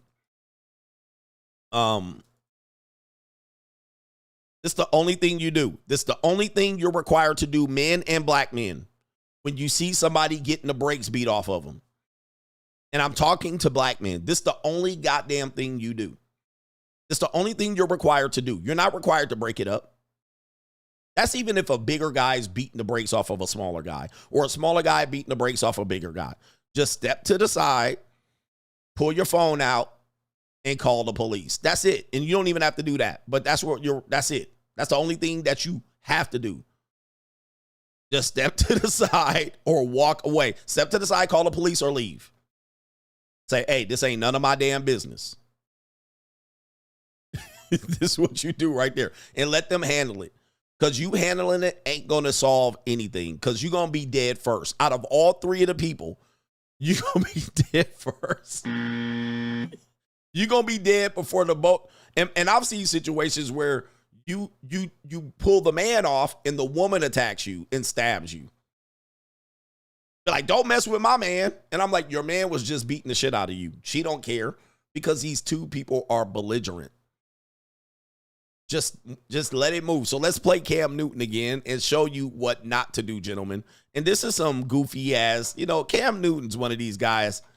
He right about 2 times. Like he's right like a clock, twice a day. That's about it. He always coming up with some goofy simp shit. I mean, I don't know what you talking about, sir. I can't relate. If I see a person putting their hands on a woman. Yeah, okay, listen. Dude, women out here can whip dudes' asses. A lot of dudes. Especially beta males. So he might be defending himself. And now you're going to stop him and beat him up and he's defending himself. Like, wait a minute. Cam, do you realize that there's women that are attacking men? Women that are putting their hands on men, domestically violating men. So in the midst of her abusing her man or any man, she's beating him up. She's abusing him. She's attacking him. You're going to help her attack him and rob him? Like what? Don't think you Superman out here, sir. If I see any man putting his hands on a woman, okay, what about if he's defending himself from the woman? What do you do then? I'm going to put my hands on him because I love him. Yeah. And I'm going to tell you that ain't. So you're just going to beat him up. You're not going to figure out who's right or wrong. He could be defending himself. And you just going to put your paws on him and help the woman. Goofy shit, bro. This is goofy. Do not do this, black man. You're idiots, man. I'm shooting out of anger. Yeah, I'm shooting out of anger. That's right. So there it is. Charleston White always gonna shoot you. He one of them old OGs. Now we not fighting no more. We shooting. Shooting out of anger. Man, nigga ain't got no business getting in my business. What I'm saying, this is my bitch. Nigga better leave us alone. Now everybody finna die. Listen, Charleston White, although he's playing the character, that's not really him. But this is how he gets attention in the community. He's right. Now everybody got to die. There's guys like that. Guys like that. Remember I showed you the video? I showed you that video, and I didn't show the whole video of that dude that got out the car in Dallas. I think it was in Dallas. He got out the car. Ninja, he had the whole Mac 10. Lit a whole Ninja up in broad daylight. Like he didn't give a fuck. I mean, the whole just hopped out. Right in the middle of the street. Aired his ass out. With the Draco. He came out with the Draco. Ninja. Point blank. And I was like, oh my God. I mean, there are some crazy ass people out here. There's some crazy people. I also think in road rage, leave these people alone, bruh. Leave them alone. Don't look at them. Don't give them the middle finger. Nothing. Because you don't know who these crazy ass people are. And as he's saying, there's some people that will literally just skitty pop the shit out of you on GP, as they say. Man, please. So if you got a crazy ninja like this guy who said, then everybody got to die. They don't care. That's why they fighting in the street. They don't care about this stuff. Cause you want now your kids finna be without their father. Cause you want to say this. I'm I'm gonna be at home. Yeah, see, again, I'm gonna be at home. They ain't gonna get me. You don't know that. Facts. You don't know that. You think you just gonna see a hero because you big and tall? That ain't gonna save you out here, brothers. You will get smoked out here. Trying to play cat to save a hoe and white knight. Vigilante justice. You don't play out here, guys. Bullets don't got no name, and they don't give a fuck who you are at all. I'm telling you, I'm gonna be at home. Because what ends up happening is always the good guy that loses his life. Facts. Out of all of these scenarios that I've seen where a guy has tried to help a woman, this is what I've never seen, Cam. I have never seen the woman giving this ninja a champagne party. I don't see these ninjas getting the key to the city. I don't see these ninjas on the news standing there with a cape on and the woman that got saved crowning his ass. I have never seen it. I have never seen these women give sex to these men. I have never seen these women give money to these men. I have never seen it. What I see is these ninjas be the first ones dead. And they be on the news. They just got married. They just had a baby. We need a GoFundMe for the funeral. And he dead. How many stories have I shared? I never see this scenario where you sitting at home and you was like, yeah, I had to save her because, all right, and I'm the hero. And then she's there sucking your dick at the end of the day. I've never seen it. I've always seen these ninjas dead. All right. Please, guys, don't think, and look at him. Look at him. Look at him.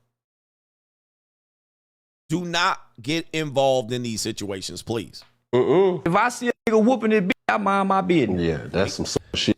He said that's some sucker shit. Okay, Cam. And by the way, you're gonna die over somebody you don't know? No way, bro. Hell no. I can't agree with I done that. seen a lot of niggas play Captain Save a hoe trying to jump in a relationship, save a woman, and this nigga get killed, and she be putting money on that nigga books that kills you for trying to save her.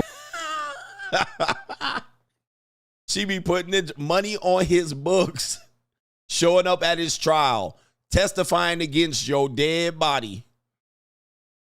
Cam Newton, man. She coming to see that nigga, she writing that nigga, she still taking care of that nigga, and you done jumped in. Now your family is sad, and this bitch still fucking with this nigga that was slapping on her. I've seen that happen all the time. The woman is the one that she defends the abuser. Yeah, dude, thank you, brothers. Thank you. This happened to Adrian Payne. Adrian Payne. This is the exact same thing that happened to Adrian Payne. All right, I remember covering that story. All right, the Michigan State basketball player. And he thought because he was 6'9", I'm 6'9", ain't nobody gonna do nothing to me. And his girlfriend's friend, female friend, was allegedly getting whooped up by a 5'7" dude. And then he came over there 6'9", and he dead. Then they just skitty popped him. Now, just like that. You ain't Superman. This ninja was 6'9" and resting peacefully. Resting peacefully. Trying to interject himself. And he knew the guy too. And they knew the relationship. And he went over there and the dude said, I felt intimidated. He was trying to intimidate me. Ninja got whole deleted in the casket for sticking his nose into someone else's relationship business. So don't think, and a lot of times they're leaving. And the sad part is you done died and didn't even have the whole story. You didn't even have the whole story. You just saw her getting whooped on. I better stop it. Then you're going to find out she was the one causing the problems. I mean, you done died over that, man. Don't think you guys are Superman out here. And it is not your job. Don't let anybody tell you it's your job to jump in and spring into action if a woman's getting the brakes beat off of her. That is not your job, men. Now, if they wrestling and tussling, then you can stomp his ass out with a steel-toe boot, maybe. But even then, I ain't getting involved in that shit. Nah, I ain't one of them kind of niggas. Yeah. No, that was a sucker road. My will be at the funeral saying, man, my went out like a Yeah, man, I agree with that 100%. Too many stories related to that. He says he 11'9" now. Oh, no. We don't want to encourage men to do this. I wish I could pull up the one guy in Florida. Florida father dies helping woman. It was a, let me see here. Yeah, it's going to be too hard to find. But yeah, it was a guy. I think it was a Caribbean guy. She was getting beat up outside of a convenience store. He runs in there, try to help. Ninja come out shot. Come out leaking. Shoot him at the door. The ninja crawling back to the car. Man, dude, that fast. I'll stop him. Pow. Crawling back to the car. Brothers. Do not do this, man. Let me see here. It could turn around. Okay, well, this one says protecting his wife. Anyway, can't find it. But anyway, brothers, just be careful out there. They can help themselves. All right, let me get to these super chats, man. You guys have been great. I guess we'll end the show early. We'll end it early. You guys can get back to work, and we'll come back tonight, more than likely. I'm refreshing the screen, and it ain't refreshing. But thank you for the early support. I appreciate y'all. And hit the like button on the way out. The Dark Side Foundation, Coach, I've got to give you major props. These last couple of weeks, the shows have been electric. We are in unprecedented times, and you provide clarity and wisdom. Thank you, sir. By the way, did you hear about the gray divorce victim who deleted 35 people in China? Yes. I think I might cover that tonight. He ran up. I think he was a man in his 60s. He's getting divorced. And he drove his car and killed 35 people. Sheesh. Man, it's getting hectic, man. These relationships are interesting. And by the way, we all know people that have been, have thought about doing some reckless shit like that. As gentlemen, we have to tell you, do not give up your life for some crazy woman. Let me tell you, in 5 years, you're going to look at that woman, and that woman, you're going to wonder why you ever was with that woman. Why you let that woman get under your skin. There's a woman right now getting under your skin. Ladies, same thing. You're going to look at that person, and that person, you're going to wonder why you were even with them. But you must prepare for all relationships to end. All relationships have an end date. They have an expiration date. Never think you ain't going to be the one.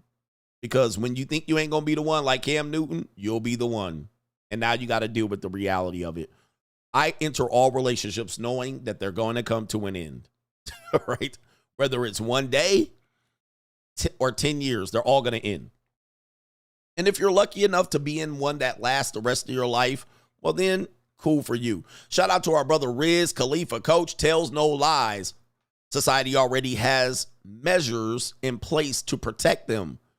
Don't be a simp sacrifice.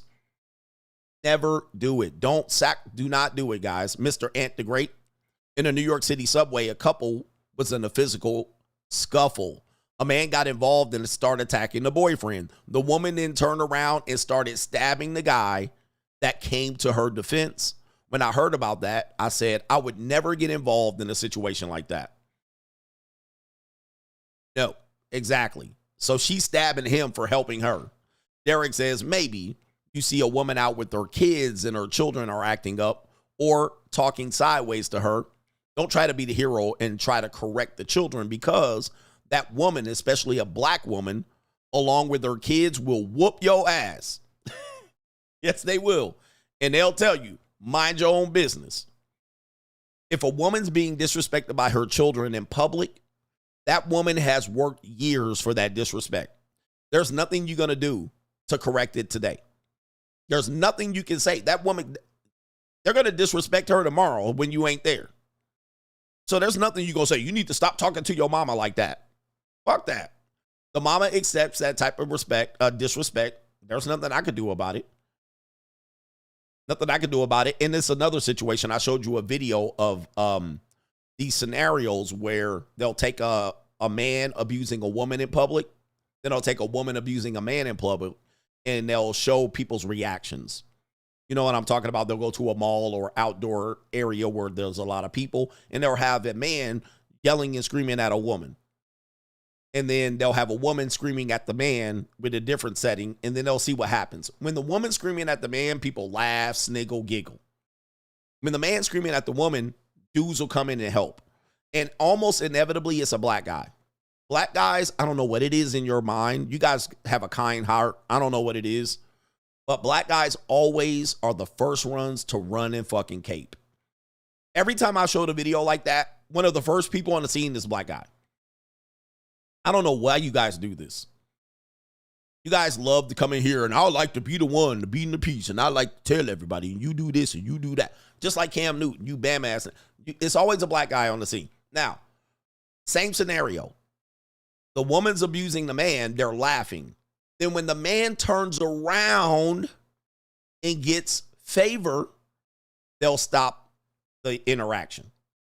They'll stop the interaction. So she was the one yelling and screaming and cussing at him. People were laughing and sniggling and minding their own business. Then when he gets the upper hand and he starts arguing back ahead, and then everybody jumps into action. Oh, wait, whoa. It's like, I wish I could find the video here, but I'm like, bruh, and it's all, dude, every time it's the black guy. Black guys are the first one to run up in everybody's business and try to stop the bullshit. Let me see here. At man versus man killing that woman. Yeah, I won't be able to find it. Yeah, but anyway, it's always those guys, and it's a funny thing how we treat that. Anyway, that's enough rambling today. Shout out to y'all. Thank you for the support, and do me a favor, hit the like button. We're gonna be back tonight. Peace.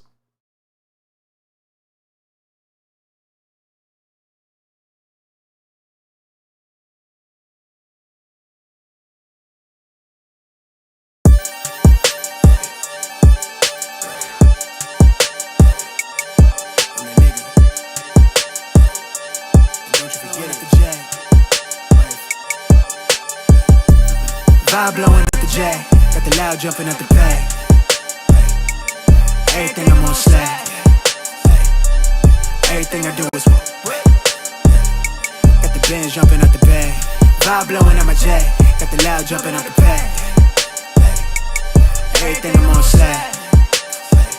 We've been with the Brazilians. This would be the first. They wild, I think. I'm innocent.